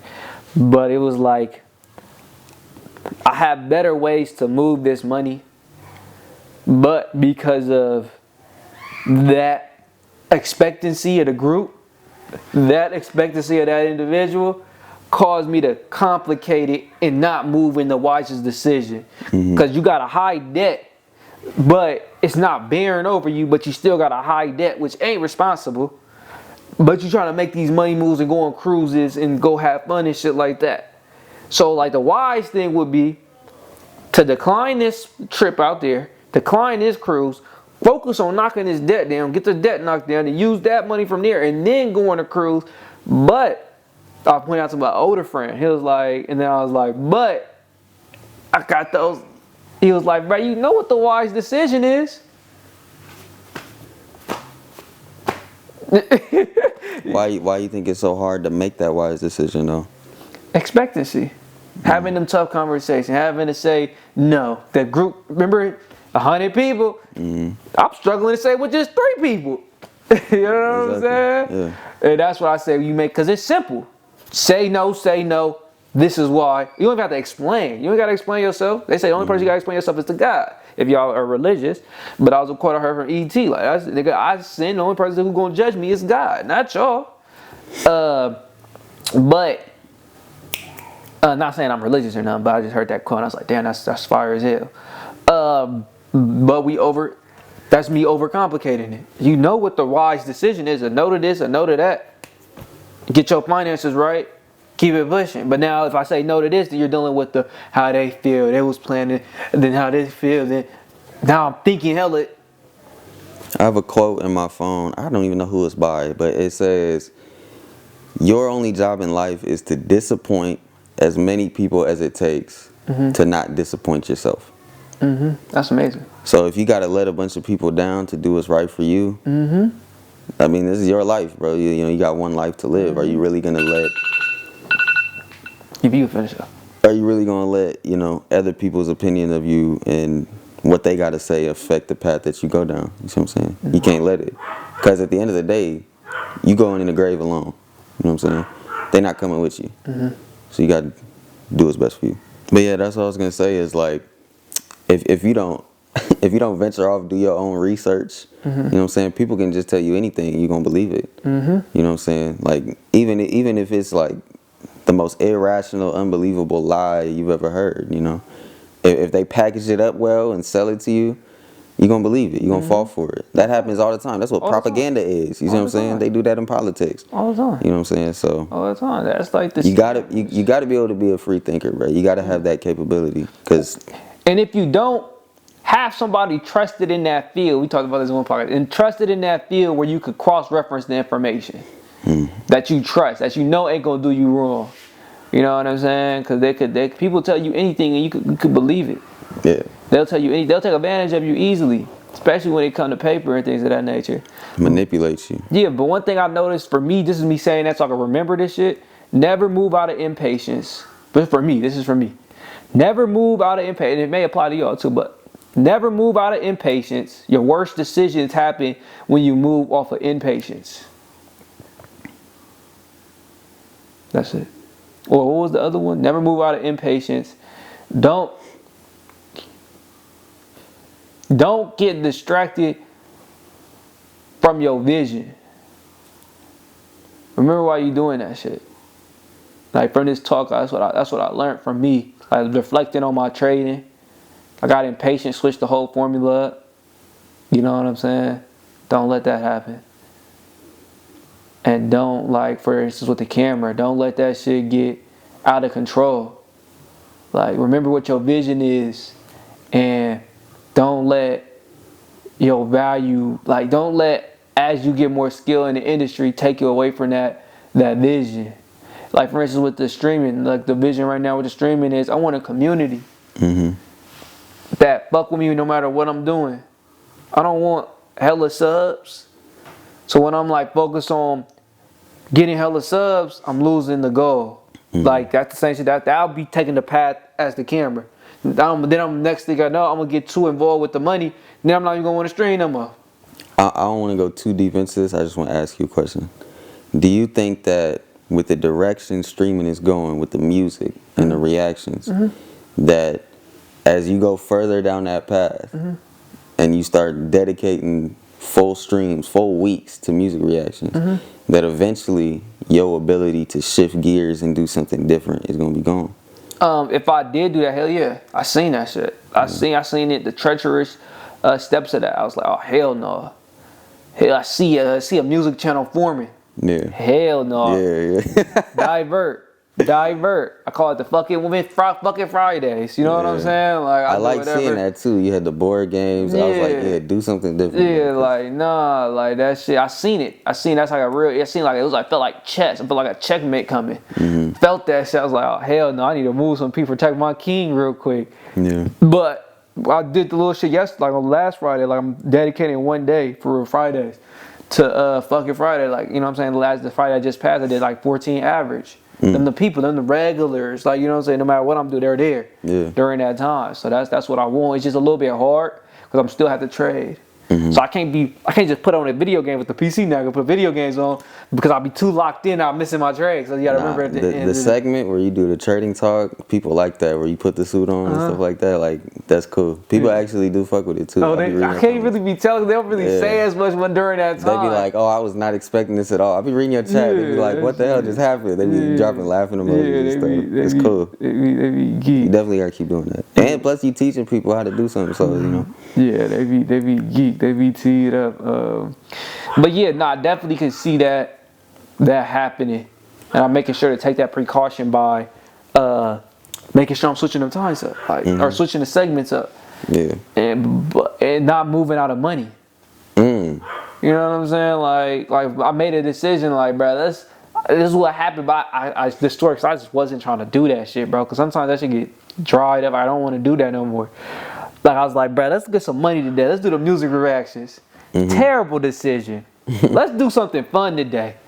Like, you know what I'm saying? Don't like you could do the money shit, But like had the vision, you know what I'm saying? Like the Fridays was like I'm tired of that. Let's do something fun. Like don't just get some money. Like you know what I'm saying? Let's do something we love and get it right. That's how you gonna stick with it. But I don't have the notes on me for the podcast topics, and I'll just let you pick one of the ones at the bottom, and then we can just talk about that one. At the bottom, you want to take a look? I have it right here. No, you can pick it. Let's see. How far up can I scroll? Or just go all the way to the bottom. So go up to where the numbers are popping up. Oh, yours is outdated as a bitch. This is the one you sent me. I know it is. I don't know why I do that, bruh. I don't know why he does that, bruh. I got hella more than that, bruh. I don't know. I don't even know, bruh. I got hella more of them. See? You didn't get none of these. No, I ain't get none of that. That's crazy. You sent me that yesterday, too. Yeah, I sent you this is the shared version, too. See? I don't know. Maybe my shit messed up. I don't know either. Yeah, bruh. Don't do stuff just for money, bruh. Do it because you love it. You feel me? I got that from ET. I've been enhancing my intelligence lately, like every day. Or not every day, like I said, the discipline shits. Be like, I'm throwing everything off. I ain't doing shit. But I typically listen to that podcast every day. I fell off from my history, y'all. That's lame as hell. I fell off from listening to my Martin Luther, the Black history of the America and shit. I fell off. While I pick a topic, how do you feel about how that streaming thing has gone thus far? And where do you see it going now that you've been at it for a minute? Let me let this dog get on my nerves right now. That shit lame as hell, bro. Shut up, Frank. God damn, bro. No, get down. Get down. Doggos. Damn, y'all got a whole pack and shit. Yeah, move. A little dog too. Go. No. Let me be in the podcast, bro. Come here. I got a question for y'all. Come here. Why they all come over here for real? Nah, if you want them, she the scared. She the one who love you, but she hear my energy. I feel like, was you gonna answer the question? Yeah, I was gonna answer. Go ahead. You said how I feel about it was the first one, the streaming. I feel like it's great. You know, it prompted me to make a merch thing. It feel good. It feel good having that shit going crazy for you. But it's just cool. I ain't gonna lie, it's cool. It's cool. The streaming cool. For real. Streaming cool. It's just like it ain't nothing like I'm too. That's probably why I don't really didn't want to spend the money on that PC. It's like it's not like it's cool. It ain't doing. It wasn't nothing I did for something like crazy results or something like that. Like I did this shit just for trading. Like I ain't do this to be an actual streamer. Like this was never my goal. Yeah. So I could see myself stopping. I ain't gonna lie. Probably like in years from now. But as long as I'm trading, it don't make sense to stop. So I probably would never stop trading. I don't know. It's like it's a very borderline. Cause some days I don't want to do that shit, bro. It may not look like it. The streaming? Hell yeah. Like sometimes I do not want to stream. How do you feel about streaming the stuff you do specifically on Fridays? Like imagine you took all of the music streams out of it and just did what you did on Fridays. Would you still enjoy it? Probably not. Nah. Hell no. Cause I just don't like. Sometimes I don't want to entertain. You know what I'm saying? Sometimes you just don't want to entertain. But I don't really have a lot of discipline in myself, so I know enough not to let it slip. You know what I'm saying? So it would never go away. Like I wouldn't never stop streaming, especially making the money from it, like y'all said. Like I said earlier, the results is there. But and it's not like torturous work either though. So it makes sense to keep doing it. It wouldn't make sense to stop. Like you know what I'm saying? Like a smart decision wouldn't be to stop. Yeah. It'd be to keep going, you know what I'm saying? Thug it out. And you're gonna get bigger over time, and then when you get bigger, I don't know what that's gonna bring. Cause I literally haven't remember how you told me one time? You was like, bro, write your vision down, write what it's gonna look like when you're gonna be there, write it all out. This wasn't in my vision, and this still don't be in my visions. Or no, it is now. I'll be like, it's gonna get bigger, but it's like it's not that big part of it. But I just do it because it's working, and it's like, you know what I'm saying? I'm trading, so I did it. The whole goal was keep me in front of a computer while I'm trading. So that's the... For me, when I feel like that, like, because I don't be in the mood to entertain all the time either. Like, when I record my videos, like, there's got to be like a certain set of conditions for me to press record, and like I always have that like pre-record anxiety. Like, am I gonna be able to do this again? Am I gonna be able to be funny? Like, am I gonna be able to like come up with references and be on the ball and look interested? Like, cause I don't fake nothing in my videos. You know what I'm saying? And it's like, I gotta be in a certain headspace to be able to do that. If I even feel remotely off or like I don't want to do this, I don't do it, because that's gonna affect the recording. And I understand that. You know, that actually is the topic I want to talk about, was consistency. You know, from the list. But it was like, what are you doing, homie? It was like, you know, you sacrifice consistency when you react off of how you feel and like emotionally and stuff like that. But it also, you know, affects your quality. You see what I'm saying? Like, let's say you go to the gym 7 days a week, and one of them days you really don't want to go to the gym. You're like, I don't want to be here. Your workout is gonna suffer. You see what I'm saying? The quality of your workout is gonna go down. So it's like, do you really, you know, what matters more to you? You know, in the long run, is it maintaining that consistency and that discipline no matter how you feel, or do you want to maximize what you're gonna get out of whatever it is that you're doing? You know what I'm saying? One thing I wanted to say before I answered that was, or that was really like something for them to choose, but I'll answer it too. Certain emotions could be misleading though. Like when you feel a certain way, let's say for instance poker. And I got cut she got boo-boo on her. In poker, what's the best way to say this? Well, there were certain feelings I would have. There were certain feelings I have that would be like, bruh, I should stop my session. And what was I finna say? There were certain feelings I had I would stop my session, but I'd be like, you want her, you can put it down. Nah, she cool. She cool. I was telling her to get down. She listened to me.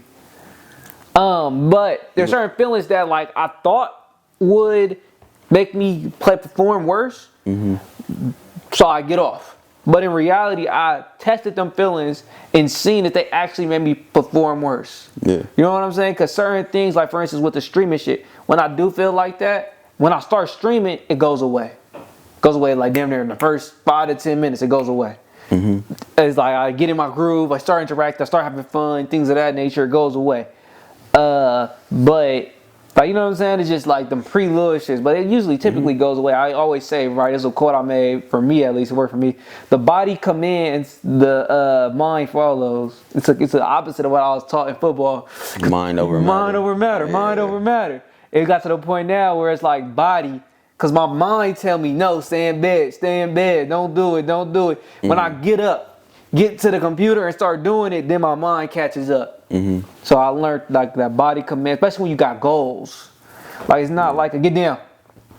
Especially when you got goals and stuff. It's like you can't let that inhibit you. You can't let that feeling stop you from going forward. Now it's different when you have that feeling and you perform hella bad.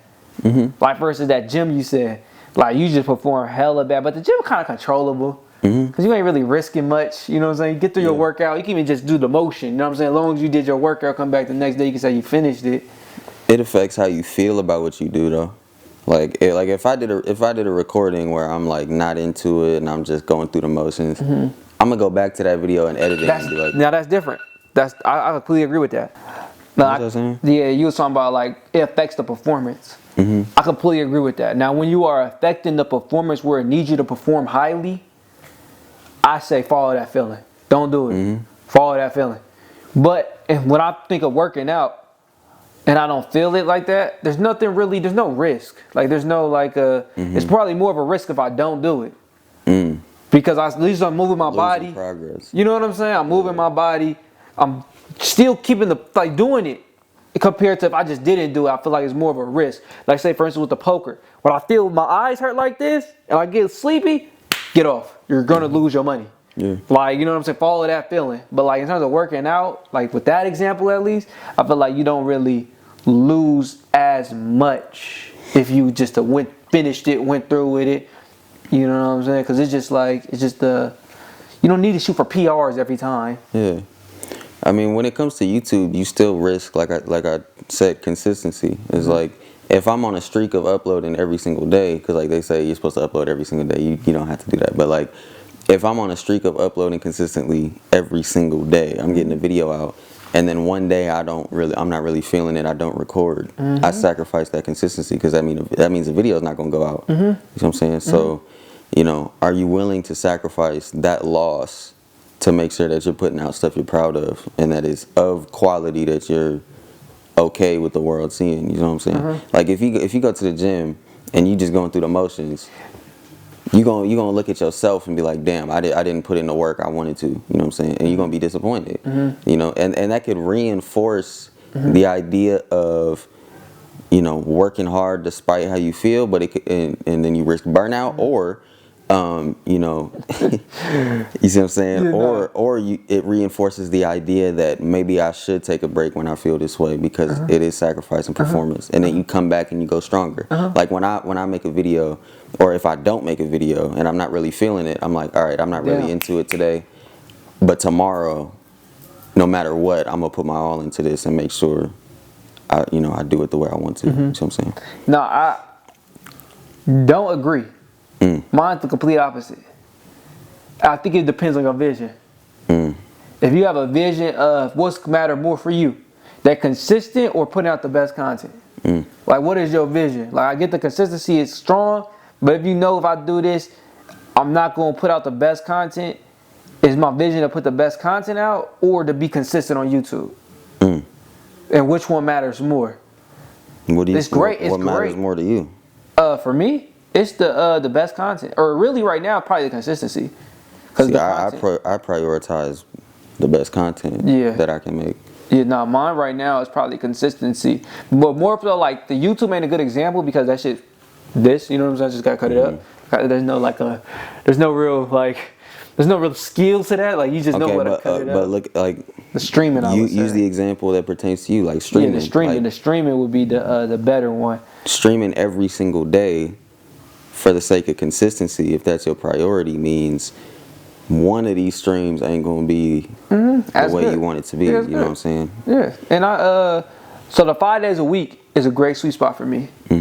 Like certain days, it depends on. I can't, like, once I start doing 6 to 7. If you see me stream like that one day I did mouth washing Friday and Saturday, and then I streamed on Sunday, that next week I was feeling like I don't want to go through with this. You know what I'm saying? Things of that nature. And then I always remember the goal too. Like the reason why I didn't stream on this past Wednesday was because I needed to lock in on my straightening strategy. Like, bro, I gotta finish this. Like, I gotta get this right. It's not performing how I wanted to perform. I need to get this right. And things of that nature, get more confident in it. So I didn't trade. So because I know what's more important.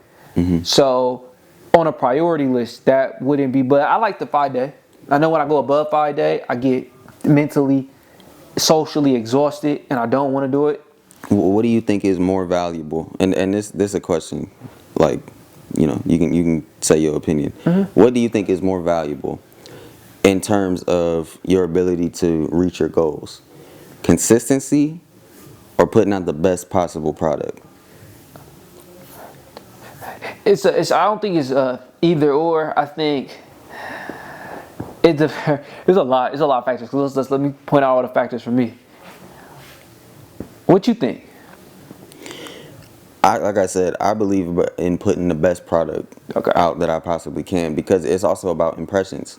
Like, okay, imagine you're streaming, right? You've been going for 3 hours on a day you don't want to stream. Yeah. Right? You starting to experience that fatigue. Yeah. You getting to the end. Like, that's a lot of hours to stream, bro. People don't realize how many hours, like streaming takes its toll, trying to be entertaining. Yeah, no, you are entertaining. And on the days you don't feel like doing it, imagine somebody for the first time comes to your stream and you got a negative vibe. Yeah, bruh, hey, that's what I meant to say my second part. Remember how you was like when you work out and you was like, damn, bro, I didn't even do it right. Yeah. My end of that is complete opposite. I got through it. No matter I fucked up that mental, if I was fucked up mentally, I got through it.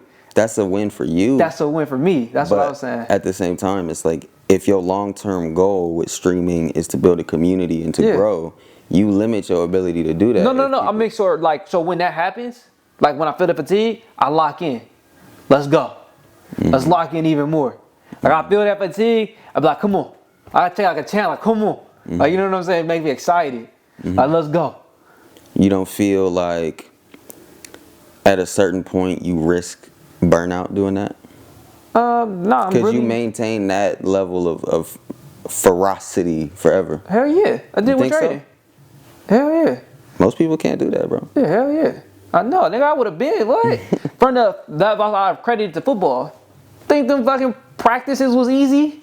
Them shits wasn't, let me switch to easy. Them wasn't look forward to. And doing that a consistent. Nah, I love practice. I didn't. I love when your Hell when no. your dad would kill me. I'm like, yes, more. Hell no. Hell. Addictive personality. Yeah, hell no. Get down. Hell no. I think your dog loves me. This one. Yeah, she love everybody. I don't get feel special. Oh, so That one. she a dog. Yeah, she love everybody. As long as you rub her. She fucking. Oh, so I'm not special, huh? Nah, she not. Hoe ass, get away from me. Yeah, she not. That's the one. If she let you, like, you try to put you run away. Now, if she love you, you special. But anybody else, they on everybody. We got 4 dogs in front of us, bro. Yeah. I feel like I'm at a dog shelter. Yeah. Didn't you have a lot of dogs too? Yeah, I got 6 now. Yeah. You the dog shelter. Yeah, but like mine, they don't love me like this. Oh yeah. They be like, oh, there go Devin, whatever. You know what I'm saying? They don't care about me like this. Nah, she definitely care. What's up, homie? You want to be number 7? Hell no, you can't. She would get 8 over there with pit bulls. She don't even know. They never been on that one, and them 3 over there never been walked. For real? L Masters. I walk my dog. That one, my dog. I give her a haircut. She looking crazy right now, especially with the boo boo hanging on her. Let me ask you this, because you said on days you don't feel like streaming, you start feeling the fatigue and make you go harder, right? Do you think that Until I press that button, what? that start streaming button. Before I press that start streaming button, that's why I be late. I'm talking about midstream. Yeah, I'm just letting you know though. Like before, like that's why I be hella late sometimes, bro. For like real? that Friday. Not wanting to? Yeah, it Oh, was like damn. that's why I started at 1:30. I was sitting in front of the computer for hella long. For real? Hell yeah, I was like. I find that too. If I don't feel like getting up and going to record, if I just sit in front of my setup, I start thinking of ideas. I start getting excited. Oh, okay, you do. Yeah, that excitement make me want to go. Yeah, nah. But I was gonna ask you, do you feel like over time the quality of your stream will suffer? Hell no. You don't think so? Precise self-discipline. But I'm saying like doing it when you don't feel like doing it, and like okay, let's say you go live when you on a day you don't want to go live, and you've been streaming for a minute, and let's say it's on a day where maybe the live view count ain't as high. You know what I'm saying? And you're sitting there like autopilot that bitch. for real. Yeah, that's what I'm saying. But now I'm saying do you think how long would that happen? How long will I be able to endure that? No, what I'm saying is, okay, you can lock in for 1 stream, 2 streams. Yeah. At what point do you think like How long? you start to suffer and your stream quality starts to suffer? Do you think you can maintain that quality forever? Hell, I experienced it when I did that 8-hour. When I did that 8-hour stream, I was entertaining, and then people left. But like I don't know. It's like you do see your energy levels drop. Like it's hard. Like it's better shooting because when it's nobody in there but you. Imagine shooting a YouTube video for 8 hours. You know what I'm saying? Like an 8-hour recording session. Yeah. That shit like once I got to like after hour 4 to 5 to really like 6, it was like kind of Your brain shut off. You know what I'm saying? Yeah. It was like you were going through the motion. You gotta like kind of like remember you gotta stay interactive with them. And that's why I'm saying, do you think at a certain point, over time, if you continue to do that and continue to put yourself through that the possibility of burnout is going to take effect? Because burnout doesn't mean you're going to quit. It don't mean you're going to stop. It just means this becomes your new normal, or you become satisfied with mediocre, or maybe you start to stream less, or maybe you turn the live off earlier. You know what I'm saying? Maybe you start going live later, like you said. Yeah. You see what I'm saying? Like you start going. Get down. You start going live 30 minutes late, and then 30 minutes turn into an hour, then an hour turn, and I'm not streaming today, and then I'm not streaming today turns in I'm not streaming this week. You know what I'm saying? Like it doesn't have to snowball that extreme, but I'm saying, do you think the quality and your consistency of quality is gonna drop? Nah, because there's a big point. That's not every. That's like probably once a week. If it was more frequent than that, hell yeah. Hell yeah. Probably like this week, I probably had 2 days like that. The one that just passed was Wednesday and then Friday. But I think what's the best way to say? I think I don't know, bro. It's like an autopilot, bro. I'm telling you, like for me, with my personality, it's like a body command to mind fall. That's a real thing. Like when I'm put in that situation, I just start performing. I start performing, like it's just going autopilot. I start performing and things of that nature. Especially when it's social type shit, it's like easy for me. I tend to start making mistakes when I'm able to think. That's when all my mistakes start kicking in terms of like something that needs like fast pace, like with football.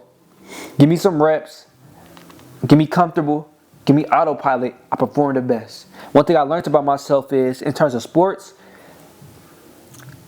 familiarity with a competition that's debilitating you mentally creates that comfortability. The reason why I pointed this out, when I was playing hoop at the Walnut, I never really practiced basketball. Never really went against competition in basketball. I never had coaching in basketball. So when I went against, this is just pointing out like for social, I'm just to finish that so you get that point. The socially, I just got like something in me that like as soon as I kick in, and I'm able to finish it through.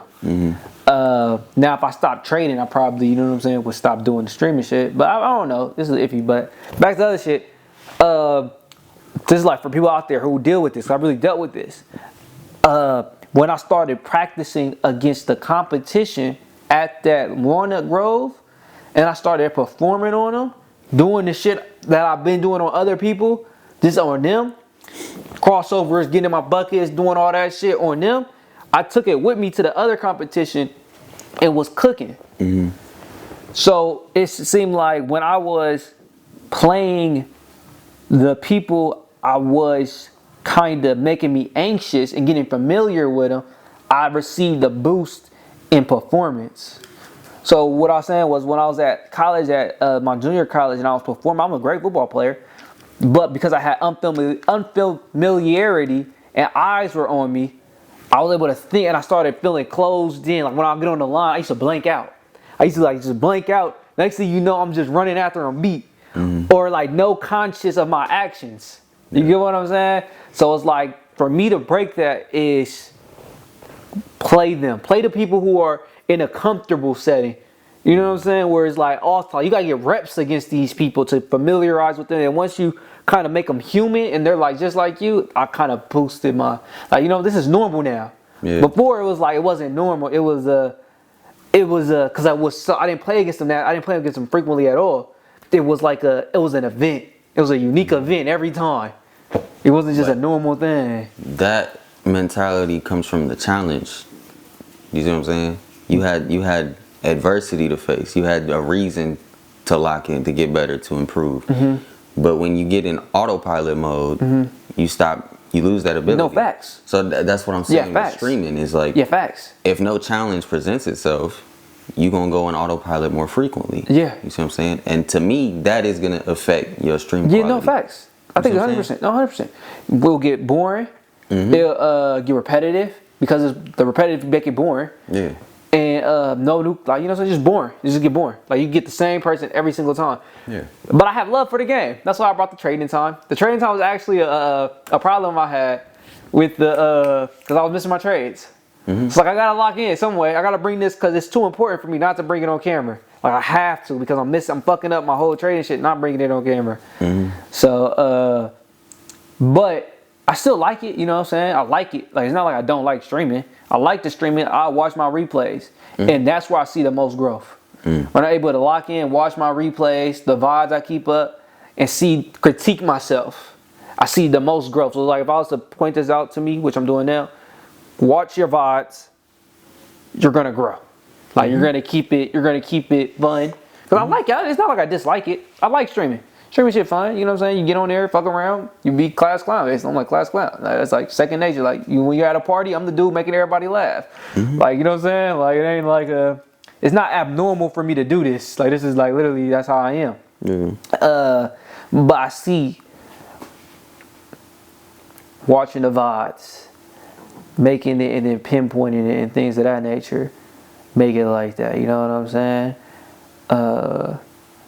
But yeah, no, that's what I think. What about you? Do you have anything? Are you able to endure that? I personally like refrain from forcing myself into things, at least with YouTube, because there's certain things you got to be disciplined with. You know what I'm saying? Like no matter what, this is what you need to do. Like you got to get up and go to work. You know what I'm saying?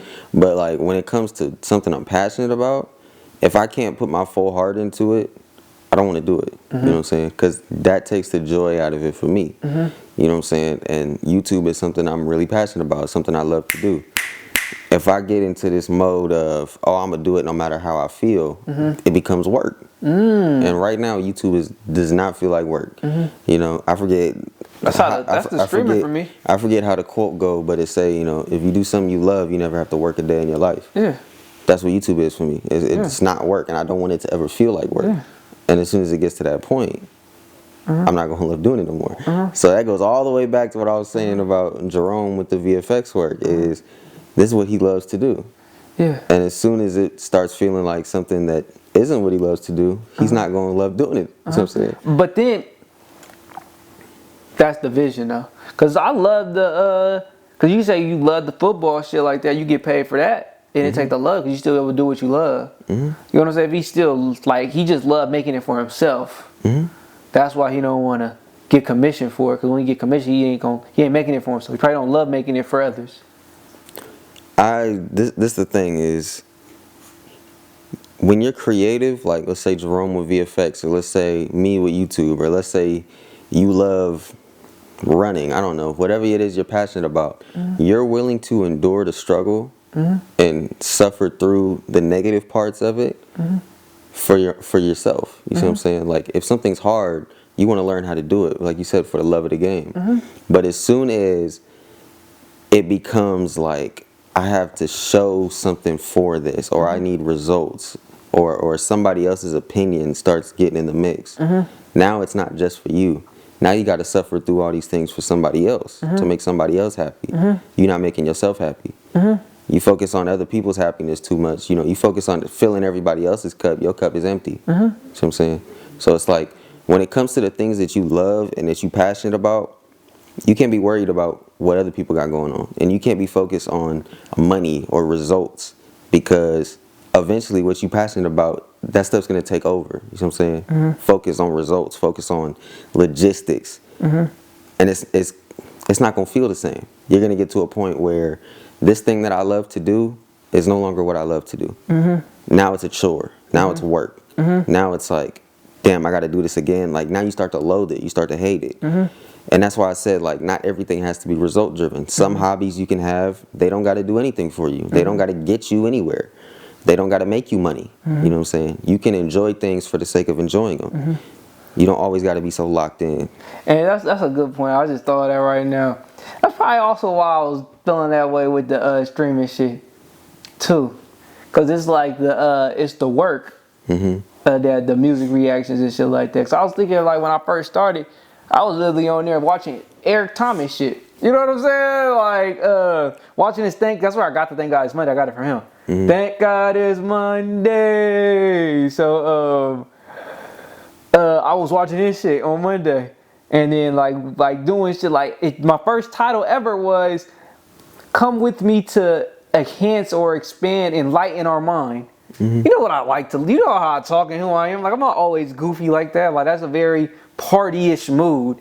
And I ain't, you know, now I'm party-ish mood every single day. That's, you know what I'm saying? So I guess it has been going on for too long if I let it get to that point. And that's why I'm trying to bring back the other shit with the Friday after Friday, and then gradually trickle this down, because that's just not how I started. It just caught fire, and I don't mind it. Like I listen to people's music and things of that nature, but it do sometimes be like I don't want to listen to no more. And after like the Friday gives me that release. But yeah, no, I definitely could get that, because I was listening to you say that shit, and it was like when it does turn into work like that, it does kind of messes it up. I believe so. I believe so. You start to have feelings of that, but you're able to also control yourself too. It just depends on how much you like it, how much you like what you're doing. because the trade I technically is work, but I love doing it. And it's paying me, and I gotta be there every, you know what I'm saying, 5 days. I don't have to be there 5 days, but I can be there how many days I want to be there, and it's paying me. That's part of it, though. You gotta get up early. Yeah. Gotta lock in. But it's something that you love to do. Like I said, if it included anybody else, you know what I'm saying, like you're doing this for yourself. So you're willing to go through that hardship because it's something you love to do. This whole podcast had a theme. The theme was, it seemed like, let me try to guess it.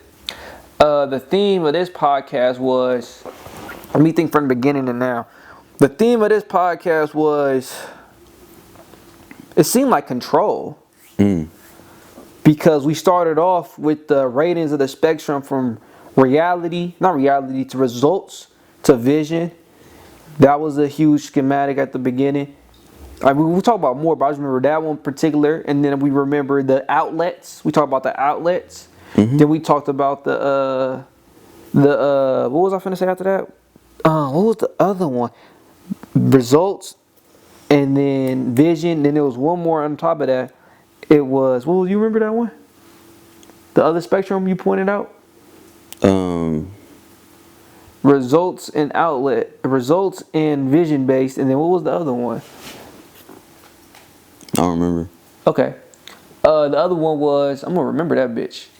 The other one was, damn, bro, you really don't remember that shit? No. God damn. You really don't remember that shit? You don't remember it either. Look at you. I know I can though. I know I can. That's the difference. I know I can. Hold on, watch this. It's results, and the other one was, I really can't remember this shit. What's the? He gonna waste time trying to figure it out. Nah, you. That is, bro. Let's move on, then, bro. I'm hella mad I can't remember that shit, bro. I was gonna say the main theme of this whole podcast to me has been balance. How you balance what it is you feel versus what it is you know, your heart and your mind. What it is you love to do versus sacrificing what you don't love to do. And yeah, just how you balance that, bro. What compromises are you willing to make? What are you willing to settle for? What are you not? You know what I'm saying? Like, if something's taking you somewhere you don't want to go, you know, at what point do you cut it off and say no? A lot of people need to learn how to say no, bro. To things they don't want to do. I need to learn, nigga. Yeah. So it's like I said, if you let shit get too far, you get locked in a situation you don't want to be in. And now you're going to look, that's where you start having regrets. You look back and you say, damn, how'd I let it get to this point when I could have stopped it in the beginning? No, facts. That's the, that was a great observation. I definitely agree with you. It was balance. I was right there along the lines with control. Yeah. I guess I was more honed in on the first thing. But I think it's controlled because I'm controlling this shit, not letting it get there. That shit tough. Control though. too, because that's tough. If you're able to strike a balance with all of them things, that is an exercise of control. Yeah, you see what I'm saying? Because that allows you to maintain your control and your influence over the things that you love to do. Like, if I go down this road that I don't want to go down and it takes me somewhere I don't want to go, I lose control. You see what I'm saying? No, facts. If I do it my way and I go my own way and I set my terms and I stick to that, that's me exercising control, because it keeps things in the within these parameters that I set. You know what I'm saying? Nobody can affect those. Nobody can change those. No, that has been the thing. So if you have control and you can find that balance, like that puts you in a good spot. No, it definitely do. It definitely does. I believe that. What do I believe? I believe that you can be whatever you want. You know what I'm saying? You destined to be who you decide to become. So it's just like, as you get through it, you think that? Fine line, hell yeah. You can be anything you want? Hell yeah. I don't. Okay, why not? Not everybody can do everything, you see what I'm saying? I believe you can. How hard are you willing to work? I believe you can do anything. I believe you can. Yeah. But how hard are you willing to work? Because, some people ain't talented. They not. Not everybody can go to the NBA. You see what I'm saying? They definitely could go. They definitely can't. They definitely can't. It takes a lot of luck. That's the only thing I hate about athletic-based goals, nigga. That's the only thing I hate it's about that. It's the same thing with streaming. It's luck-based. You know what I'm saying? True. Not everybody can be a streamer. True. Not everybody can run a business. But you can learn. You can. Like I said, how hard are you willing to work? Because Yeah. some people don't let that define them. Luck and all this other stuff. Yeah. They're consistent. Yeah. They keep going when Yeah. things get tough, Yeah. and they never give up. Yeah. That's the only thing that gives you a chance at luck. Is Shit, never giving when up. you got no viewers in your Twitch, you got a YouTube channel, nigga. I'm 100% honest. When there's no viewers in your Twitch, you have a YouTube channel. If you're able to switch your mindset to that, I feel like you'll have a better chance of getting out the streaming. Because now you're doing content engaging, because you know you're gonna post on YouTube, and no matter what, at least one person gonna click your video. At least one person. You ain't gonna be at 0. I have probably no videos on my page at 0 views. Do you? Shit, I got videos that I'm probably the only one that's watched them, bro. Oh, you do? I swear I do. On your page? When I was playing, there was one game I was playing. No. Go look at my last Halo video. I swear that video, all them views is mine, bro. And that's recent. That was this week. You know what I'm saying? I did see that video. Look at it, 10 views, bro. Look at I seen that shit. see You what watched I'm it, so you clicked it 10 times? I swear that's all me. You clicked it 10 times? Nah, but like Bruh, I swear, that's what I'm saying, bro. You capping, bro. Hold on. Basically, what I'm saying is somebody gonna look at your shit. So it's like, that's what I would suggest if you guys was in the Twitch type shit. Damn, you still scrolling. That's crazy. Yeah, it was quite a bit. That's crazy. It was quite a bit. Who you think won the finals? This is my videos. OKC. Probably. We are recording this, and we don't know who won the NBA Finals. OKC won. OKC won. Easy game 7. Easy game 7. Only because Tyrese went down. When did he go down? I don't know. Me neither. That man fake as hell. You saw that shot he made game 1, bro? Nah, I didn't. I ain't watched no highlight. Ever since the Warriors, bro, I ain't been on the NBA. I've been out of it. Some Illuminati shit. Yeah, nah, I've been out of it. I've been out that shit immensely. But we're gonna wrap it up right there. You know what I'm saying? What'd you think about that first season 2, episode 1? It was cool, bro. I feel like this was a full circle episode. Like we started somewhere and then we went on like this journey conversationally and came back to the same point. You know what I'm saying? No, facts. I definitely think it was amazing. I'm back. I'm happy. I'm talking to somebody. Y'all don't understand the pain, the trauma, He can't be alone. That's why. Bruh, that shit is lame. Bruh, I just had a quote. You know what I'm saying? It's only exciting when you can share it. Something like that. Some Winnie the Pooh shit. I just put hella Winnie the Pooh quotes in my book. In my quote book. Me find my biography on. That's why I started, bro. I was like, what the fuck is this? Then I looked it up. I was like, who the fuck is Eeyore? and then it was, you know what I'm saying? That's why I put hella Winnie the Pooh shit on there. Book y'all should read. I'm gonna give y'all a book recommendation. The Alchemist by Pablo Coelho. Read that shit. You like that one? I got hella quotes in my phone on that book. I have a whole note just like full of quotes. For that one? That's the only probably the book I didn't read that was self-help. Let me find y'all one of these. It says, it's the possibility of having a dream come true that make life interesting. Facts. One thing I've noticed though, when you read enough of them, they kind of circle the same. I mean, they all based off of this book. Like I told you, all them Robert Greene books you be reading. Oh, it's based off of that? They just Machiavelli. Oh, for real? Yeah. The 48 Laws of Power. Who made Alchemist? Pablo Coelho. This is a whole different thing. This is about dreams and shit. This is a whole different thing. But when you talk about like philosophies, they all get it from the same philosophers. Immanuel Kant, Niccolo Machiavelli.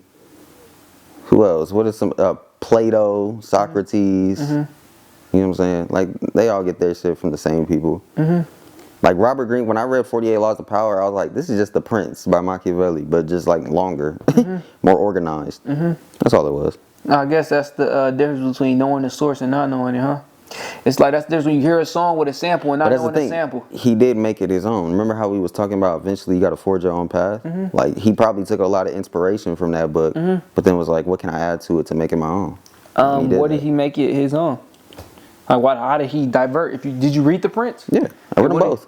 Yeah, what did he like? I feel like Robert Greene, he organized them into like bite-sized like steps. Like each idea has a chapter, and he tells a story, like a historical story about where it comes from and why it is that way. The Prince is just like the Prince is short. The Prince is like I don't even think it's 100 pages. Oh, really? You know what I'm saying? But it, you know, Is it complicated? No. Damn. The Prince an easy read. Damn. I didn't expect that. A lot of philosophy is not easy read though. Yeah. They be using complex language just for the sake of. That should be pissing me off. That shit like, bruh, I read a accounting book. Hella terminology and terms for no reason. They just to keep it out the common people hands. You get what I'm saying? But like with philosophy in general, like if like I can't read a long philosophy book just page by page. Like I'll read a line and I'll be like, what the hell did you just say? And I have to read it again. That's like some Tao Te Ching. You know what I'm saying? And like to get through one page of like a complex philosophy book, I could be done with a whole book by the time I like, you know what I'm saying? Yeah, no, I know exactly what you're talking about. I did that was for me when I read that, I don't know what it was, by Stephen Hawking. That shit was crazy about the astronomy. But the thing about like stuff that has, because like philosophy don't be using complex terms. They don't be using, they don't use language that is, you know, only a philosopher would understand, or a sophist, if you know what that is. Like when it comes to like physics, like I read a lot of Richard Feynman, Michio Kaku, stuff like that. They be using terms that people in the field of physics or quantum mechanics or whatever, they would understand those terms. They're not expecting laymen to understand, like, you know what I'm saying? Like you have to like have context into what you're reading. Philosophy, you don't need that. They just, the way they word shit is complicated for no reason. Yeah, no, but you got to reread it and then break it down and stop and then listen and not listen, but think about it and then understand how it impacts your life and shit like that. That's how it be with them books and shit like that. Yeah, man. But you said The Alchemist. You said that's just about dreams. It's about following your dreams, your path, what it is you want to do, and just, I don't know, pursuing it, bro. You got enough books to give a book recommendation every single podcast? Probably. You do? Yeah.